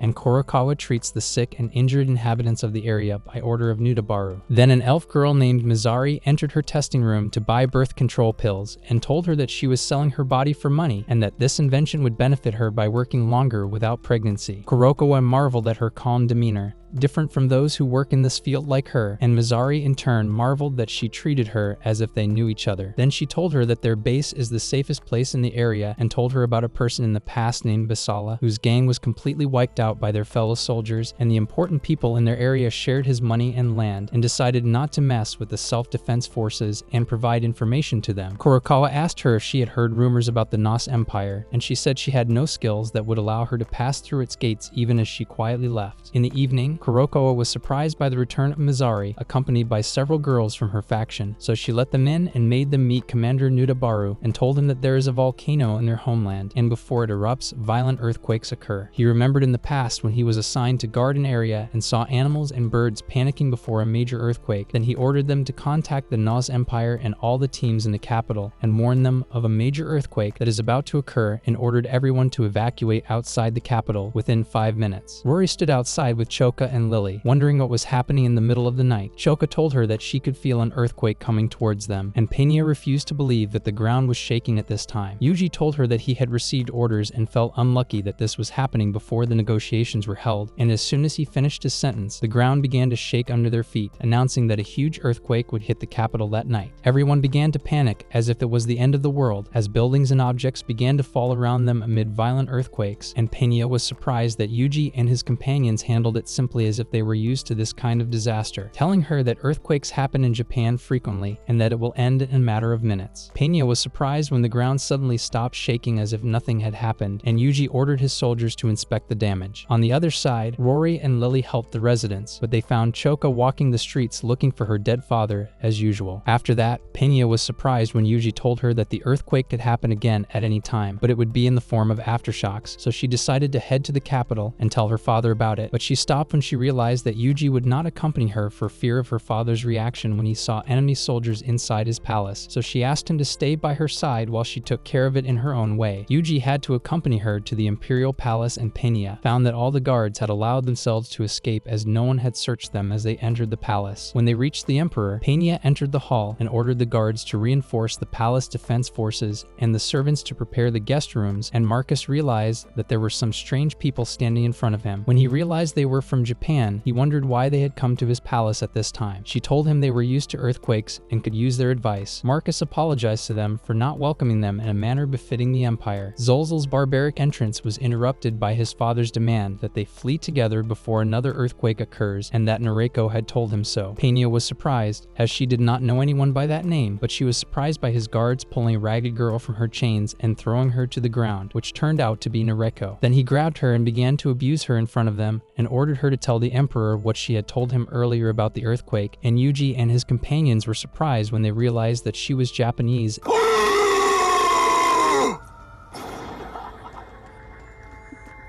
Oh no! And became so angry that he went to Zolzel and punched him in front of everyone. Then the rest went to help her and untie her, and Korebayashi promised her that they would return her to Japan. Sugawara is offended by the way the emperor's soldiers treat Japanese citizens and asks the emperor why there are Japanese living in this world. Peña tries to justify it as a misunderstanding, but Zolzel interrupts to say that he will make them pay for intercepting him and putting their hands on him. Yuji gives his soldiers permission to shoot whenever they want, and Zolzel orders his followers to eliminate them, and the clash begins, with Korebayashi alone managing to eliminate all his followers in a flash, to the amazement of the royal family. Yuji wondered if there were any other captives with Noriko, and when he found Zolzel still acting cocky, he ordered Korebayashi to deal with him, so she approached him and delivered a knockout punch that knocked him down, then sat on top of him and kept punching him until his face swelled up. Then Yuji approached him and pointed his gun at him and ordered him to answer his questions, but he was surprised when the Thule rabbit appeared in front of him and asked him not to cause the death of her master, so he asked him again if there were any other Japanese prisoners. Noriko told him that she and Hiroki had been together in Ginza on the day of the incident. Zolzel told him before he lost consciousness that he had been sent to the slave market and did not know what happened to him. Sugawara decided to postpone the banquet until the captive citizens returned to them, while Peña's face was filled with tension. The emperor realizes the strength of Japan's soldiers and that their country has a great weakness, its own people. He tells them that loving their citizens too much will bring them suffering. He asks them to begin peace negotiations. Sugawara tells him that peace is only a preparatory time for the next war and asks him not to forget that their country is superior to his empire in every way and has no chance against them. In the morning, the Air Force destroyed the Senate building without civilian casualties by order of Prime Minister Morita to send a message to the empire. The next day, the senators expressed their displeasure at the destruction of their building by Japanese forces. Peña told them that all this happened after learning that her brother had Japanese prisoners and that the Japanese love their people and treat their prisoners humanely and do not sell them for money, while Zolzel was surprised that his sister would take their side so much. When he returned to his palace, his younger brother Dayabo approached him and told him that if they made peace with Japan, it would be considered an unconditional surrender. Zolzel ignored his words and told him that he was not as smart as him to make his own way in life, and if he wanted to resist, he might be tortured like his brother Kadi. Then he told him that he would be crowned emperor after his father stepped down, no matter how hard he tried to take his place, and that this was the best way to end the war. But his father intended to make him the next emperor so that he could rule in the shadows and control him. When Tuli joined them, he asked her about the other prisoners who were with Noriko, and she told him that Hiroki died in a cave collapse after being sold in the slave market to work in the mines, so he ordered that they bring the other survivor and hand him over to the Japanese. Diabo realized that he was planning to make them think that he was part of the peace party, and Zolzal told him that he must choose between him and their father to take his side in the next period. Meanwhile, Noriko is on his way to the gate with Yuji and the others. After they arrive, Yanagita approaches him and sarcastically says that he doesn't know if he deserves to be honored or reprimanded for what he did inside the Emperor's palace, and that he might be lucky if they cut half his salary. He then tells him that the government intends to use the prisoner rescue as an incentive to raise the rating, as it will improve public relations between the two sides. He then heads to the exam room to check on Noriko's condition. When she asks him to contact her family, Kobayashi almost gets her a phone, but Yuji stops her and tells her that they haven't arranged a communication line for civilian use yet, and she should stay in quarantine for a while before returning to Japan. When he returns to Yanagita to ask him about Noriko's family, he tells him that they have been pasting flyers about her disappearance around the city and that they were spotted that day during the accident, so he orders Kobayashi and Kurokawa not to tell her anything about her family for now. In the evening, Yanagita wanted to tell him something important that happened in his absence. He said that an interesting visitor came to them during his absence and wanted their help to defeat the dragon, and told him the story of Yaoha and her village, and Yuji thought that there was nothing he could do if the general refused her request. But Yanagita told him that the dragon had appeared in the south of the Elf Kingdom, where there is oil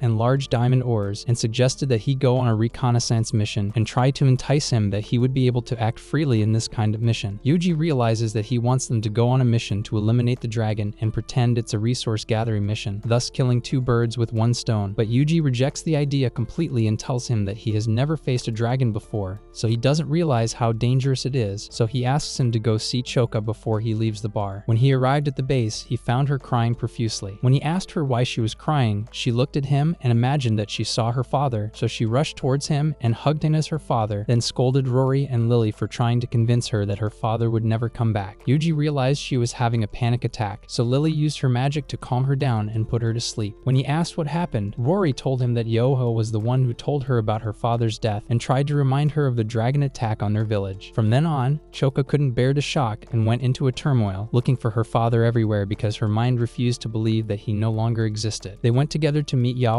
and Yuji asked her why she did what she did, and she justified it by saying that she only told her the truth. Then she said that she had heard that the three girls had a high status with him and that he was willing to break the rules to save them, and she wanted to use the opportunity, and told him that she begged his comrades to help her defeat the dragon and was rejected, and all of them told her that only he could do it. So she resorted to breaking Choka's heart, and the only way to save her was to make her realize that the dragon caused her father's death and gave her the opportunity to avenge him. Then she broke down in tears while begging him to save her village from the dragon, even if it was for Choka, and he felt he was in trouble and confused. On the other hand, Diabo was surprised when Penia told him that Zolzal had been appointed as the rightful heir to take over after their father. He then told her that Zolzal intends to overthrow their father and that it will only be a matter of time before he overthrows those around him. He asked her to decide what she intends to do from now on, and she said that the thing she wants is peace between Japan and the Empire. In the meantime, Tuli was in her room with her subordinate, who told her about a report about their spy inside the Empire, and that once Zolzal becomes crown prince, the Empire will be on the verge of collapse. She thought that he was just a fool who thinks the world revolves around him, and she would get her revenge at the right time. Her subordinate suggested that they eliminate Noriko to anger the defense forces and force them to go to war with them, so she thought of creating an elaborate plan to get rid of her with Pena. On the other side, Yuji was standing next to Choka's bed and remembered 20 years ago when his mother caused his father's death and found that he had no choice but to go to the hospital, and he felt helpless at the time. Then he noticed that Choka had regained consciousness but still thought he was her father, so he smiled and went along with it and decided to pretend to be her father all the time to ease her pain, and started wearing the same clothes to the surprise of everyone, appearing with her in all places and doing many activities, and even staying at her house. A few days later, he received an order to transfer to the capital to do some translation work, but it will take some time this time. When he returned to Choka, he had to tell her that he won't have a vacation for a while and promised to come back to her. She felt some disappointment but tried to hide it. She told him that Choka is on the edge of the cliff cliff and is one step away from complete insanity, and she knows that's why he claims to be her father. She warned him that any mistake he makes will cause her mind to go into overdrive, giving her chronic headaches, and she tried to convince him that it won't last long. When he arrives at work, Yanagita tells him that the first batch of prisoners will return soon and that they won't get any information about the rest until the negotiations begin. He notices that Yuji seems distracted and tries to convince him to go and get rid of the dragon. Yanagita asks him to let him know when he intends to go, and then joins the others to celebrate their last day of vacation before they leave for their mission. He was relieved when he realized that Choka had become attached to Kurokawa. Before leaving, he asked a medical professional if revenge would help Choka through the crisis, and the doctor told him that revenge is an instinctive feeling among humans, and few people can move on after suffering from it inside. Yuji sat outside thinking, until his thoughts were interrupted by an old man with a prosthetic leg, who turned out to be King Duran of Elb, who sat next to him and asked him what made him so upset that he was sitting in this place. But Yuji didn't want to tell him, so he asked him if people who lost limbs like him wear prosthetics and can move, and he replied that he would be able to run faster thanks to his prosthetic leg. When he asks him again what's bothering him, he has to tell him the story of Choka. He tells him that revenge will make her feel better, but Yuji is still hesitant about sending a large unit to face such a dangerous creature and may lose anyway. Doran tells him that there are times when he must act even if he knows it's dangerous, and he tells him that his heart has already made up his mind despite his hesitation. The next day, it's time for him to leave, and he says goodbye to Choka, promising to come back to her again. But when the plane started to take off, he decided not to leave and jumped out of the helicopter and told her that he wanted to stay with her and asked her to go together to get rid of the dragon. When Yanagita found out, he was furious and wondered how a fool like him could abandon his duty and mission to go with her to get rid of the dragon, and asked him what reason he should think to send him alone to face the dragon. Then he ordered him to return to his colleagues and carry out his mission, and after his return, he will be able to lead the squad and go to fight the dragon. But Yuji told him that he had already made his decision, so he found it impossible, and then told him that he needed a vehicle and additional fuel in addition to food for 2 people for a week. Yanagita asked him if he was sure that he only needed enough for 2 people, and then he was surprised when Rory attacked him and asked him to ask her to accompany them against the dragon, and when he did so, she immediately agreed. Then she bit him and drank some of his blood, and told him that if he died during their mission, his soul would be hers. Then Lily interrupted them with her desire to join them to face the dragon, and asked them to bring enough food for 4 people, and soon Yaoha joined them and knelt in front of him to allow her to come with them, so he had to agree because they would need a guide anyway, and then they began their journey towards the forests of her tribe. In the evening, Tuli returned to her room, and her subordinate Poro told her that her spy had arrived in Nas City and would be able to eliminate Noriko before she returned home. Meanwhile, the spy, who turned out to be the bartender Dalila, remembered her painful past and the defeat of her people before the Imperial Army, led by Zolzol, who took their queen Tuli as his slave and thought that she had betrayed her people and vowed to the gods to get her revenge on her. The next day, Yanagita delivered a report about Yuji that he had obtained valuable information about the subterranean riches from the locals, which is the reason he left the mission he was assigned to and headed towards the Elf Kingdom, and the commander was surprised that he insisted on going alone despite rumors about the presence of a dragon in the area. After Yanagita left the office, he felt that his plan to cover up Yuji and justify going to the dragon area would work. All that remained was to get the general's approval. When he entered his office, he remained frozen with tension, but he told the general that it was only a reconnaissance mission for resources. But the general senses the danger of going alone and decides to send a group of soldiers behind him to protect him and orders them not to let him die. Yanagita is surprised at how quickly they decide to help him, and then the general orders him to go see Doran. When he went to his room, Doran told him that he had been waiting for him and expected him to come to meet him, and asked him to deliver messages to his comrades so that he could restore the rule of his country again, and told him that he asked them to gather the noble families, and Yanagita told him that their troops do not need to get involved in the affairs of noble families. When he asked Doran to send them to the Empire, he realized that he was no longer on good terms with the Emperor and asked what their country would gain from helping him. Doran told him that he would give them permission to cross the border to defeat the fire dragon in exchange for providing him with escorts. Yanagita sarcastically said that if they cut off his head and sent it to the crown prince, they could easily get permission to cross the border. He told him that they wanted a tax exemption and permission to extract resources from underground, but Doran refused to give them gold and bronze, as they were the source of his country's wealth. He suggested that they take the rest of the things except for gold and bronze, and Doran wondered that there were other things of value to them, but they reached a final agreement that he would allow them to have all the resources except the precious metals in his kingdom, in addition to tax exemption in exchange for guaranteeing his safety until he returns to the kingdom and eliminates the fire dragon. In the evening, Yuji and his companions were rained on as they made their way into the woods, while Noriko managed to get a phone and tried to contact her family after the doctor told her the truth and suspected that her family might have been been involved in the Ginza accident. She thought it would have been better if she hadn't survived and wished to die, then was surprised when Delilah appeared in front of her and told her that she was going to help her die, and was surprised when Noriko didn't react in self-defense. Then she was puzzled when she asked her to make it painless, and was surprised that she was related to Tuli. Their conversation was interrupted by Yanagita pointing his gun at her, so she attacked him, but he managed to avoid her and shot at her, but did not harm her, and the sound of the gunshots woke up the rest of the battalion. Instead of running away, Delilah decided to rush towards him and managed to stab him with her dagger in his back, but he resisted the pain and fired several bullets at her until he emptied his entire magazine into her body after he had a panic attack, and then they both lost consciousness at the same time. After that, members of the battalion moved them to care rooms inside the base. The troops gathered information from Delilah's colleagues at the bar that she was a spy, and when they went to her house, they concluded that she was practicing some rituals, in addition to finding a letter stamped with the Formar family's seal. Then they interrogated the family's butler and got a confession from him that the anti-peace party used the Formar family to assassinate Noriko. They concluded that Zolzal was the biggest beneficiary of this and decided to investigate those around him, inform the Count of the failed assassination, and discover the source of the leak. At that time, Zolzal went to a restaurant with Tuli and asked who was cooking the food, and they all looked at Feroda, who put his hand on his gun when he saw him approaching him, but he was surprised that he admired his cooking and ordered him to come to meet him at his palace tomorrow. The next morning, the warplanes kept searching for the fire dragon in the sky before it reached Yuji until Lieutenant Colonel Kamikuta found it flying a safe distance in front of him, and when he approached it, the dragon sensed their presence and started chasing the planes in turn. Kamikuta decides to go around him and attack, but this foolish decision leads to the crash of his plane, and the maintenance supervisor tells him that they do not have enough spare parts to repair it, so Kamikuta tries to justify his foolish behavior by saying that the dragon acted unmanly. In the meantime, Yuji checked his map after they had traveled a great distance and discovered that he and his companions were now in the plains of Tereria. He tried to look for a paved road to take, then asked Yoha where the dragon was, and she told him that it was all over the south, including the forests, and suggested that he head towards the narrow Rorodom Valley where her tribe lives if he wanted to find it. He had to go in that direction since he had no other choice, but he told Yoha that they would not fight in the gorge and that their goal was to help Choka get her revenge, not to save her tribe. When they reached the canyon, Yoha asked them to wait until she told her tribe that she was back, and Choka was surprised that there were people living in a place with little greenery, and in the meantime they were surprised to find a group of spearmen behind them, surrounding them, thinking they were intruders. Yoha, on the other hand, reaches the entrance to the forest, but notices the dragon passing over it and heading towards Yuji's place. Feeling that they are in trouble and will have to deal with it now, they all join forces to attack it. Choka remains stiff in front of the dragon despite Yuji telling her to run away, and the dragon almost ate her, but Rory attacked it and Lily tried to affect it with her magic, but it dodged her attack, then grabbed Rory and threw her away, and she felt excited and wanted more. On the other hand, Yuji tried to convince Choka and remind her that this is the dragon that caused the death of her real father, but her mind refused to believe it, so he told her the fact that he is not her father and made her grab his weapon and aim it at the dragon to motivate her to fight him, and then she pulled the trigger and fired a missile at him, but he managed to avoid it and was terrified when she saw it flying towards them. After surviving the dragon fight, Yuji and his companions stayed in a cave and thought it was a bad idea to force Choka to fight to improve her mental state, as she still believes he's her father, while Lily and Rory were thinking about not being able to hit the dragon with their attacks even once. Yoa and her tribe joined them, and the tribal leader thanked them for coming all this way and told them that they would have to walk all the way to the dragon's nest and would need a guide and people to carry their belongings. Yuji thought that if they targeted the dragon's food sources, he might have trouble surviving, but Lily told him that the dragon's hibernation period is long enough that he won't run out of food, as food sources are replenished while he's hibernating. The next day, Yuji decided to teach some of the tribe's fighters with him to use the rocket launcher in case of any sudden fighting. Then they began their journey towards the dragon's lair until they reached Mount Doba, and Yoa told them that the dragon's lair was located at the top of the mountain. Then some of Yoa's men entered the mountain through the cave leading to its lair and did not find the dragon inside. Yuji decided to take the opportunity to enter his lair. When they arrived, he approached cautiously and found a bunch of eggshells scattered around and realized that there might be more than one fire dragon around them, but the tribal leader told him that they only saw one dragon. Then they found a bunch of weapons and equipment belonging to the people who dared to challenge the dragon in the past and succeeded in getting them, so Yuji ordered to dig a hole in the center of the lair and planted explosives inside. When he tried to communicate with Rory through the radio, he thought that the rocks were blocking the signal. Meanwhile, Rory saw the dragon coming towards her and tried to contact Yuji to tell him, but to no avail. After they finished planting the explosives, they saw the dragon hovering above them, staring at them, and they realized that they had been detected, and the tribe fighters panicked. And when one of them used the rocket launcher to attack the dragon, he caused damage to his comrades because he was not sure that they were behind him, but the the dragon was not harmed, and then he started attacking them one by one. Choka woke up after Lily's magic wore off and found the dragon in close proximity to her, attacking everyone with its fire breath, and she remembered what happened to her village and that her father sacrificed himself to die in her place, and she started blaming herself. But Lily tells her that he didn't die because of her, but because of the fire dragon in front of them, and that she shouldn't direct her anger towards herself. Meanwhile, Yuji and Yoha continue to fight the dragon with all their might, and when Yuji tries to use explosives, he finds that the rope has already been cut, so he quickly repairs it so that they can finish it off. Then Lily used her magical abilities and managed to point one of the swords at the dragon and pierce its body, then decided to use all the weapons at once and succeeded in hitting the dragon with several powerful stabs at the same time. Then she fainted because she used up a lot of her energy. Choka saw the dragon standing behind Yuji and Yoha, who were heading towards her, and intended to finish them off, so she used her superpower and directed a lightning attack towards the dragon. Choka manages to hit the dragon with a crushing attack that renders it unable to move, and the lightning triggers the explosives underneath it, causing a massive explosion that the dragon cannot survive, and they manage to finish it off and turn it into a pile of ash. Lily regained consciousness, and when they came out, they found Rory lying on the ground with severe injuries all over her body. They thought it was the dragon, but they found a girl named Jizzle holding a weapon and approaching them. Yuji was frustrated because he thought Rory was too strong and no one could stand up to her, but Jizzle told him that she had taken his injuries for him, and he remembered the blood contract she had made with him earlier. Jizzle decided not to hold back her full power this time, and they were surprised when she summoned 2 dragons to her side. She told them that it was she who had awakened the fire dragon, made it breed, trained its young to obey, and that it was thanks to them that she was stronger than Rory. Rory got up and picked up her weapon and told her that Yuji was able to defeat the fire dragon even though he was human, so Jizzle ordered her dragons to avenge their father on him, and then he picked up Rory and they all fled with the dragons flying behind them, and when they tried to attack them with fire, the Air Force spotted them and fired missiles and ammunition at them to prevent them from doing so. Then the rest of the troops arrived and continued to attack the dragons until they were able to eliminate them completely, and then Rory returned to Jizzle, terrified of what was happening around her, and then fled, and after that, everyone sat down to catch their breath after the success of the mission and Choka's realization of her life. After returning to the base headquarters, the authorities decided to dismiss Yuji for 2 weeks and strip him of his powers for abandoning his main mission and acting on his own, but he was surprised by the approach of Commander Hazama and his decision to give him a promotion for the success of the Fire Dragon mission, and told him that the Minister of Defense gave him a first-class commendation for saving Nareko, and that King Doran gave him the rank of noble in addition to the title of honorary chief of the Yoha clan. Yuji's jaw dropped at the amount of honors and promotions he was receiving all at once until Hazama told him that he had been officially assigned the task of investigating and collecting the region's special resources, and ordered him to begin the mission after his term of dismissal was over. 2 weeks later, Yuji began his mission with the girls, heading to the magic city of Rundle, this time with Lily driving the vehicle after getting used to her system, and at night they camped until sunrise, hoping to reach the city by noon. Rory asked how far they were from Vernado Temple, and Yuji realized it was Hardy's temple. She told them that she wanted to meet her to tell her that she would never become her wife, and he told her they would go there if there was enough time before Lily's academic presentation. The next day they arrived in Rondel, and Lily was telling them about the history of the city and its founding. She guided them to the inn, and Yuji found a warm welcome thanks to Rory's popularity, but he was surprised to find that the innkeeper had reserved rooms for the girls while making him stay in the inn's storeroom, thinking that he was their servant. Yuji found that there was nothing he could do, so he changed his clothes and went towards them. He found Lily wearing the city's uniform, and Rory told them that those who want to become a master wear this uniform during their time in the city. Lily then told him that the other masters would throw ink and oil on her robes if they didn't accept her into the academy, and that she wouldn't be allowed to take them off during her time in the city. Yuji tried to motivate her and told her that she was a good student and would do well in the entrance exam. When they got to the research and development hall, Lily told them that it's where all the other masters are and they are completely isolated from everyone else, and they were surprised to hear explosions from the research being done inside. After that, they went to the library and were greeted by an eccentric old lady named Mimosa, but Choka preferred to describe her behavior as playful. When she read Lily's achievements, she agreed to include her in a chance to become a master, then asked her to help her bring the guest chairs, but she tripped and made a mess of the place. A girl named Arbeyo rushed in and started scolding Mimosa for cleaning the library. When she saw Lily and the others around her, she got angry and started making fun of the idea of being a lady when she was still stuck working on her doctoral thesis. It turns out that Arbeyo is Lily's older sister. At that time, official peace negotiations between Japan and the Empire began, with Sugawara and Penia in attendance. Noticing Cherry staring at him from a distance, Penia thought he wanted to win her heart, but he told her that she was just a 12-year-old girl to him, but she insisted that Cherry was in love with him.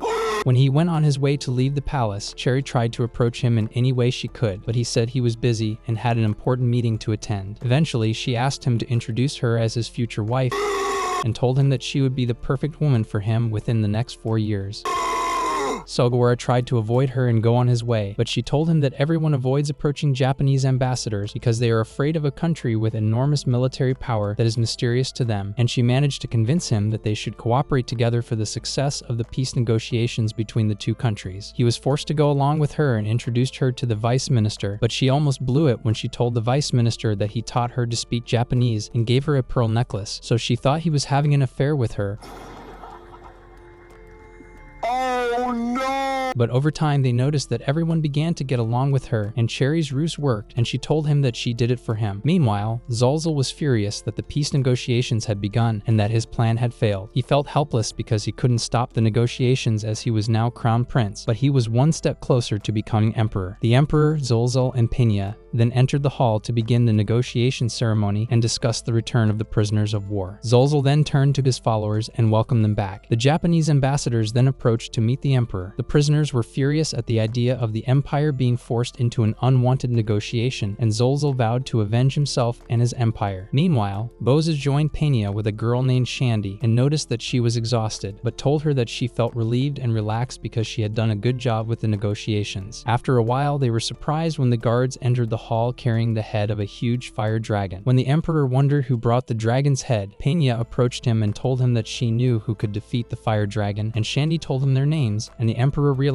that they were able to defeat the dragon because Rory was with them, but Shandy told him that Yuji was the one who led the group. When Shandy mentioned Lily's name and her social status and that she was in the group, the emperor ordered to look for her and invite her to the capital to reward her, and Sugawara felt that the emperor was happy that one of his compatriots was present at the dragon battle, while Zalzal was angry that someone else was getting more glory and praise than him. After that, the emperor picked up his cup and began to drink to the empire, but he soon felt unwell and fell in front of everyone without moving while Tuli watched the situation from afar, feeling victorious after Poro put Hario's drug in the emperor's drink, and her plan succeeded in getting rid of him. And although Zalzal was surprised by what happened, he seemed happy that his father died to take over the rule after him. A few days later, Zalzal took over the reins and became the ruling emperor in succession to his father, and he began to incite everyone to fight and not to surrender, and called the Senate cowards for agreeing to peace negotiations with Japan, and decided to declare war on Japan to restore the prestige of the empire again. The defense forces decided to impose a curfew on the imperial capital. On the other hand, Pena learned from one of her followers that Lily is in Rundle City trying to obtain the title of master. Then she was surprised by the appearance of Zalzal and Tuli behind him, and he ordered her to be summoned. Pena wondered why he had already ordered the imprisonment of the pro-peace senators. He explained that they had received bribes from Japan and that he was investigating to gather evidence against them, and she felt that he was planning something that would make the situation worse between the two countries. Then he asked her to lead the negotiations with Japan after the empire proves its worth against the Japanese forces. Then he summoned the prisoners and announced their appointment as generals and began to discuss the upcoming battles. One of them suggested using less ethical methods due to the strength of their opponents in direct combat, which intrigued Zalzal, and Pena was surprised to learn that they planned to gather monsters and use them to attack the villages surrounding the Nos Plateau. Pena became irritated when she heard their ideas about facing the SDF, and when she objected, she was told that this was the only way to fight an opponent they couldn't defeat, and to her surprise, Zalzal agreed to their plans and ordered them to proceed. After that, Pena went to Dabo and found that he intended to flee and leave everything behind. She tried to convince him to take her side so that they could fight Zalzal together. He told her that he intended to bring the forces of other countries to stop him, but she objected to his idea and told him that this would lead to the deprivation of their land and their people, and he told her that the empire was going to collapse anyway, and they had no choice. After several days in the city of Rundle, they were surprised that Mimosa knew Rory and told them that they met on a trip 50 years ago. When she asked them about their trip to Japan, Lily told her that what interested her most was the large number of books and that they were sold cheaply and anyone could buy them, at which point Arbejo rushed towards them and kept complaining about the books and that it was impossible that they were worthless. Yuji marveled at her behavior, but Lily told him that Arbejo was copying books in addition to her main job, and Mimosa said that she needed a lot of money to train in her specialty, metal magic, so she was horrified when she heard their conversation about cheap books. Mimosa then suggested suggested to Yuji that Arbedo help him on his mission to search for resources, which seemed like a good idea to him. Then she turned to Rory, who had been staring at a painting on the wall since their arrival, and Yuji knew that there was a question on Rory's mind about the presence of many races in this world, and Mimosa answered that it was because of the portal. Mimosa then began to explain it to them, telling the story of the myths of the creation of the elves and their knowledge that there was a gate near the Nos Plateau, and that as the generations passed, different races of beings were created, and the only thing they all agreed on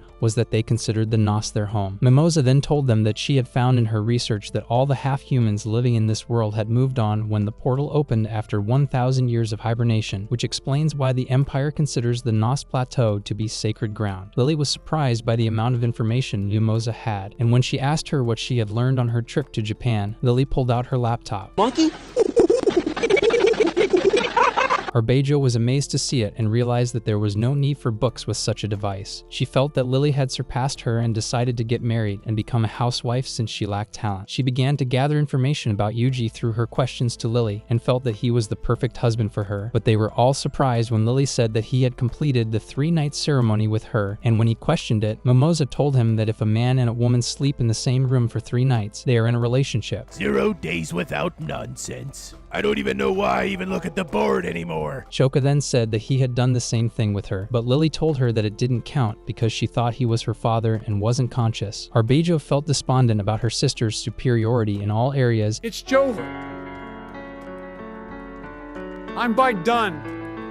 And decided to pour her plate over Lily's head to express her indignation and to feel some confidence amidst everyone's amazement. Then they decided to have a duel between Lily and Arbejo, with Rory as the referee, and then they began to exchange attacks with their magical abilities, and Yuji felt that it might get worse, but Rory told him that they must fight so that there is no grudge between them, and the fight between the two sisters continued until the fight ended in a draw as each failed to destroy the other's magical barrier. Then Lily was surprised by someone approaching her and aiming his bow at her head, but before he could shoot his arrow, one of the knights stabbed him from behind and managed to finish him off. He suggested that they leave the area immediately because the situation was unsafe and told them that he came by order of Pinia to bring Lily to the capital, and on his way he received information that there are some assassins who are targeting her. Arbejo was surprised that her younger sister had participated in such a major battle. Yuji wondered why Lily's name was so famous, and Shandy told him that she was the only human from the Empire who was with them at the time, even though she was from the Rurodo clan. The knight then tells them that the P. Piper is one of the assassins after Lily and asks Yuji to help them protect her. He agrees to do everything he can to protect Lily, and when the knight wants to shake his hand so that they can work together to defeat the assassins, he tells him that they have to run away for now. The authorities in Japan then receive a report that Zolzel's imperial coup against them is being opposed by citizens and soldiers, and that he is arresting peace advocates, so the Minister of Defense orders the self-defense forces to remain inactive until the time is right to act. On the other hand, the soldiers were surprised by the decision to abandon their allies who were captured inside the Empire and tried to convince the commanders to give them orders to rescue them, but Hazama ordered them to prepare to go at any time and gave them 24 hours to prepare. In the meantime, Penia learned that Marcus Kazel had gone into hiding with the Tiwari family to prevent Zolzel from arresting him, and Penia felt helpless to protect her allies. On the other side, Zolzel's peace dissidents stormed the Tiwari family mansion, so they had to leave Kazel in the care of their daughter Cherry. She and Kazel went to an underground hiding place. Then the opponents broke into the room and their leader, Gemlet, ordered the family members arrested for treason. When he looked at the table, he realized that they had helped Kazel escape. In the meantime, Cherry and Kazel kept walking through the secret tunnel until they managed to get out of the palace and were surprised to find that the opponents had burned down the entire palace, and she thought they had caused her parents' death. But Kazel stopped her from returning to the palace and told her that she should not let their sacrifice be in vain. On the other hand, Tuli accused the opponents of dereliction of duty for letting the leader of the peace supporters escape from their hands, so their leader ordered to search all the surrounding buildings and block all the roads leading to the palace, and when they realized that they did not have enough people to search for him, one of them suggested that they create chaos in the city to force Kazel to come out. After a while, Kazel and Cherry got hungry and decided to go get food herself. She went to a house and asked them to give her some food in exchange for pearls from her necklace, and managed to convince the owner of the house to give her food in exchange for 5 pearls. When he gave her the food, she realized that it was Japanese food. The owner told her that he worked at the Jade Palace, so she asked if the diplomat diplomats inside the palace were okay. He told her that they were protected by Pina and her knights, and before he closed the door, he told her that the guards changed twice in the morning and evening, and that he knew when they became lax in their work. The next day, Cherry considers applying for political asylum in a neighboring country, but Kazel tells her that they don't dare set foot outside this room. She suggests they go to the Jade Palace, which is protected by a peace treaty and is considered foreign territory. He wonders if Japanese diplomats will accept them as refugees, and she says it's up to Sugawara. While Kazel was thinking about the trouble they would face, Cherry was thinking about getting as much power on her side to avenge the death of her parents. On the other side, the opponents continued to break into houses and search them inhumanly, and Poro saw them fleeing and thought they were fools for leaving their only shelter. In the meantime, Boses received reports that the opponents were causing chaos in the capital and were searching houses to chase fugitives, and the Jade Palace was within their search area, so she ordered the troops to gather and prepared to fight at any time. Cherry and Kazel sat near the gate, waiting for the palace guards to change so they could enter, but Cherry decided not to wait too long, so they headed for the gate. Kazel pretended to discuss something important with Japanese diplomats, and his ruse succeeded in getting them through the palace. When they reached one of the tents, a guard asked them to wait until she was informed of their presence. Cherry was curious about the palace, but the guard prevented her from crossing the grass, as it is the boundary of the palace and cannot be crossed, as stated in the treaty. After that, they went to meet Boses, who told them that Japan refused to meet them for no good reason, so Cherry asked to be allowed to meet Sugawara, so Boses ordered Commander Bavita to inform him, but he told her that the orders from headquarters were to refuse to meet Kazel, even though he is a supporter of peace. He was surprised to hear Cherry's voice calling him outside. Bavita told him that she had begged to meet him, and that she was risking her life to see him, but Sugawara could not allow his personal feelings to interfere with his work, and refused to let anyone pass through the palace borders. When Bavita returned to tell them about Sugawara's response, Boses received word that the opponents had arrived inside the palace, so she let them in. When they entered the tent, they found Kazel and pretended to care about him for Pena, but Kazel felt it was the end and was forced to go with them. Then Gemlet went to Cherry's place to catch her and pulled her hard while she was calling for Sugawara to save her. Sugawara came out and ordered him to leave her. Gemlet was surprised by his reaction and told him that she was a citizen of the Empress and he had the right to take her, but he told him that Cherry would marry him when she turned 16. Oh my god, bro. Oh,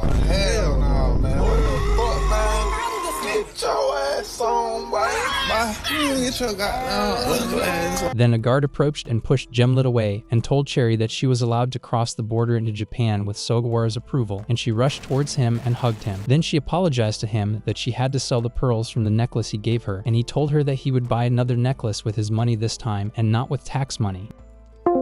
Meanwhile, the clash between the palace guards and the opponents began because of Cherry and Sugawara, and the vice minister ordered the embassy to contact Minister Kano as soon as possible before a disaster occurs. The fight between the two sides began, and the palace knights had the advantage over the opponents and continued to take them down one by one until one of them approached Sugawara and Cherry to try to injure them. Meanwhile, the ministers are discussing the state of the Japanese in the special zone in the midst of the battle between the two sides, and Prime Minister Morita tells them that Japan is currently unable to fully control the empire, but that it will be fine nonetheless. He then asked the defense minister and his aide not to say anything while the ambassadors and the media were in the special area, so that important information would not be accidentally leaked and they would have to wait a week until they returned to the real world. On the other side, the cavalry tried to peacefully deter the protesters, preventing them from breaching the perimeter of the embassy building and threatening them that they would eliminate anyone who tried to break into the building, while Cherry was telling Sugawara that she came all this way knowing what would happen and couldn't take her eyes off the people who were dying because of her. Sugawara tells her that he doesn't regret his decision and that he would have regretted abandoning her, but in order to save her life, he started this fight with his decision. But Kazel interrupts him and tells him that he would have taken the sin on himself anyway, and all he can do is choose the one he doesn't regret. On the other side, Joman ordered his followers to retreat when he realized they had no chance against the palace knights, and the soldiers began to inspect the aftermath of the battle, treating the wounded and carrying the bodies. Noriko was with a photojournalist who described the self-defense forces as undisciplined and told her that citizens should keep a close eye on them. She told him that she was trying to play an impartial role as a coordinator of journalists and was surprised that the Japanese media were the most skeptical of the activities of the self-defense forces. Noriko replied that this is how a journalist should be so that no one forces him to see things from a certain perspective, but she suspected that he was trying to discredit the defense forces until a girl interrupted their conversation and asked Noriko to accompany her to solve an issue, at which point the journalist took the opportunity to take take pictures, trying to portray the defense forces as shirking work and wasting tax money. In Rundle City, Lily considers giving up the title of master to avoid conflict after learning of the assassins targeting her, but Rory tells her that they can't guarantee that the assassins will stop following them anymore, and the others encourage her to continue her research while a group of creatures keep a close eye on them. At night, the creatures tried to break into their room to assassinate them while they slept, but Yuji had already sensed their presence and set a trap for them. Once the assassins picked up their daggers and stabbed them on the bed until they realized the bed was empty, Yuji threw a tear grenade at them and managed to catch them and tie them up with the help of the others. Yuji then realizes that they are the servants who work at the inn and wonders why they would do such a thing. When they call the innkeeper to question them, they tell him that they were tricked by someone they met at the tavern who told them that Yuji and his companions were murderers after the inn's resident merchant and that Yuji caught them before they could do anything. The Grey Knight realized that this was the Pied Piper's method of murdering his victims and told them that his identity was unknown as he disguises himself in many forms, and what makes him difficult is the fact that he knows how to manipulate the hearts of people and convince them to do anything he wants. Then they found the innkeeper kneeling in front of them, apologizing for the actions of his servants, saying that their goal was to protect the customers after they were deceived with false information, and telling them that he would contact another innkeeper to facilitate their relocation. Lily thought that there was no need for them to move to another hostel, as it would be safer as she was confident that they would not be deceived again. The hostel owner promised to do his best to serve them, and when they returned to their room, Yuji asked her if she was confident that they would not be deceived again, and she told him that the Pied Piper would definitely be able to help them, and maybe try to communicate with them again. Yuji realized that she had forgiven them to use them as bait so that they could ambush the Pied Piper. Then he wondered how they would be able to watch them when they all knew their faces, and Lily remembered that no one had seen Shandy's face, and she was the most suitable person to watch them. The next day, they found everyone crowded in front of the inn's gate, and Gray told them that the story of the dragon's head appearing in the capital and the news that they had defeated it had spread like wildfire, but the story had been twisted and exaggerated, as everyone believed that Lily had defeated the dragon because they wanted a human hero in the capital. Yuji thought that there are those who want to make her a hero and those who want to get rid of her, and he suspected that something happened in the capital after Gray left and joined them in Rundle, and at the same time he cannot communicate with the defense forces because the area is out of service. Zolzel was discussing the plan with his henchmen Luflas and Tully and wondered about the withdrawal of the opponents from the battle. Luflas told him that it was because of Jelmet and that he had executed him upon his return, and that he was ready to form an organized group and return to the battlefield again. Peña received the news about the Battle of the Jade Palace and the knight's defeat of the opponents. She thought that the conflict would be between the Sen and her brother, who controls everything, and decided to go to the Jade Palace herself. But she was surprised when Zolzel's followers broke into the bathroom and told her that he had ordered her to be summoned to the palace immediately. Meanwhile, Bozes and Bavito were discussing what happened during the battle, and Bavito wondered if she had acted wrongly, but Bozes told her that she hadn't, that they were all servants of Peña, that their actions affected her in one way or another, and that right now they had no choice but to protect the palace for the sake of the treaty. At that moment, Zolzel was talking to Peña and told her that he did not want more bloodshed, and at the same time, he would not allow those who fled to hide in the Jade Palace to remain free, and he offered her to withdraw her forces in exchange for allowing them to leave as soon as the political situation stabilized, but she refused to hand over Kazel to him, and she told him that she would go to the Jade Palace, but was surprised that his guards prevented her from leaving. And then Zolzel told her that he would not let her go so as not to cause him trouble, and then ordered her temporary detention. On the other hand, the Minister of Defense defied the Prime Minister's orders and ordered to send a contingent of troops to intervene in the battle in the Jade Palace and recover the ambassadors of the pro-peace party, and the Prime Minister was forced to grant him permission on his own responsibility. Luflas begins to motivate his soldiers, telling them that their opponents are just women in armor who will be no match for the capital's soldiers, while Bavita also motivates her soldiers, urging them to fight to protect the embassy and the empire. One of the Luflas soldiers was confused about being forced to fight their allies, but one of his colleagues told him it was just terrorist sovereignty and they were forced to follow orders, and they started heading towards the knights to start the second battle. In the city of Rundle, Shandy watches the innkeepers until she finds a mysterious woman approaching them, trying to make a deal with them to claim that the Pied Piper had tricked her in exchange for attacking Lily on the day of the presentations, telling them to tell Lily to come wearing armor underneath. She then tells them that she will make her pretend to be dead until the Pied Piper shows up and confirms that she is dead. She incites them to trap and capture him, while Shandy suspects that she herself is the Pied Piper disguised as a woman and manages to fool them again. After the Pied Piper left the bar, Shandy followed him. 4 days later, Lily prepared to attend the presentation ceremony, but Gray told them that Shandy had been missing for 4 days, but they were surprised when she appeared in front of them, panting, and after taking a break, she told them that she was chasing a woman named Nunra and did not have time to communicate with them. When she asked them if the innkeepers had contacted them about Lily, she realized that Nunra's plan was working. She told them that she was the Pied Piper's handler and that they should arrest her on sight before she harmed Lily. Yuji asked her if she had managed to track down the Pied Piper, and she told him that he was a man dressed as a bounty hunter, but she lost track of him in a city in Iran. Seeing the frustration on his face, she wondered if her 4 days had been useless to them, but Yuji told her that she had been a great help to them by at least recognizing the Pied Piper's appearance, and then decided not to tell the innkeepers anything about their conversation and to find the Pied Piper as soon as he showed up. Afterward, they headed to the research institute, meeting Mimosa and Arbejo on the way. When Lily went to line up for the entrance exam, Yuji wondered if there was a limit to the number of applicants who could pass the test, and thought that maybe the Pied Piper had put someone in there to get rid of Lily. But Arbejo told him that's impossible since all the applicants really want to become masters or doctors. But Yuji noticed a suspicious old man among the applicants, and when the old man pulled out his dagger and approached Lily to try to stab her, Yuji raised his gun at him and ordered him to stop right there. The old man threw his dagger away and accused Lily of stealing his research. Yuji realized that he had been tricked like everyone else by the snarling man and turned to Lily, encouraging her and telling her to do her best in the presentation.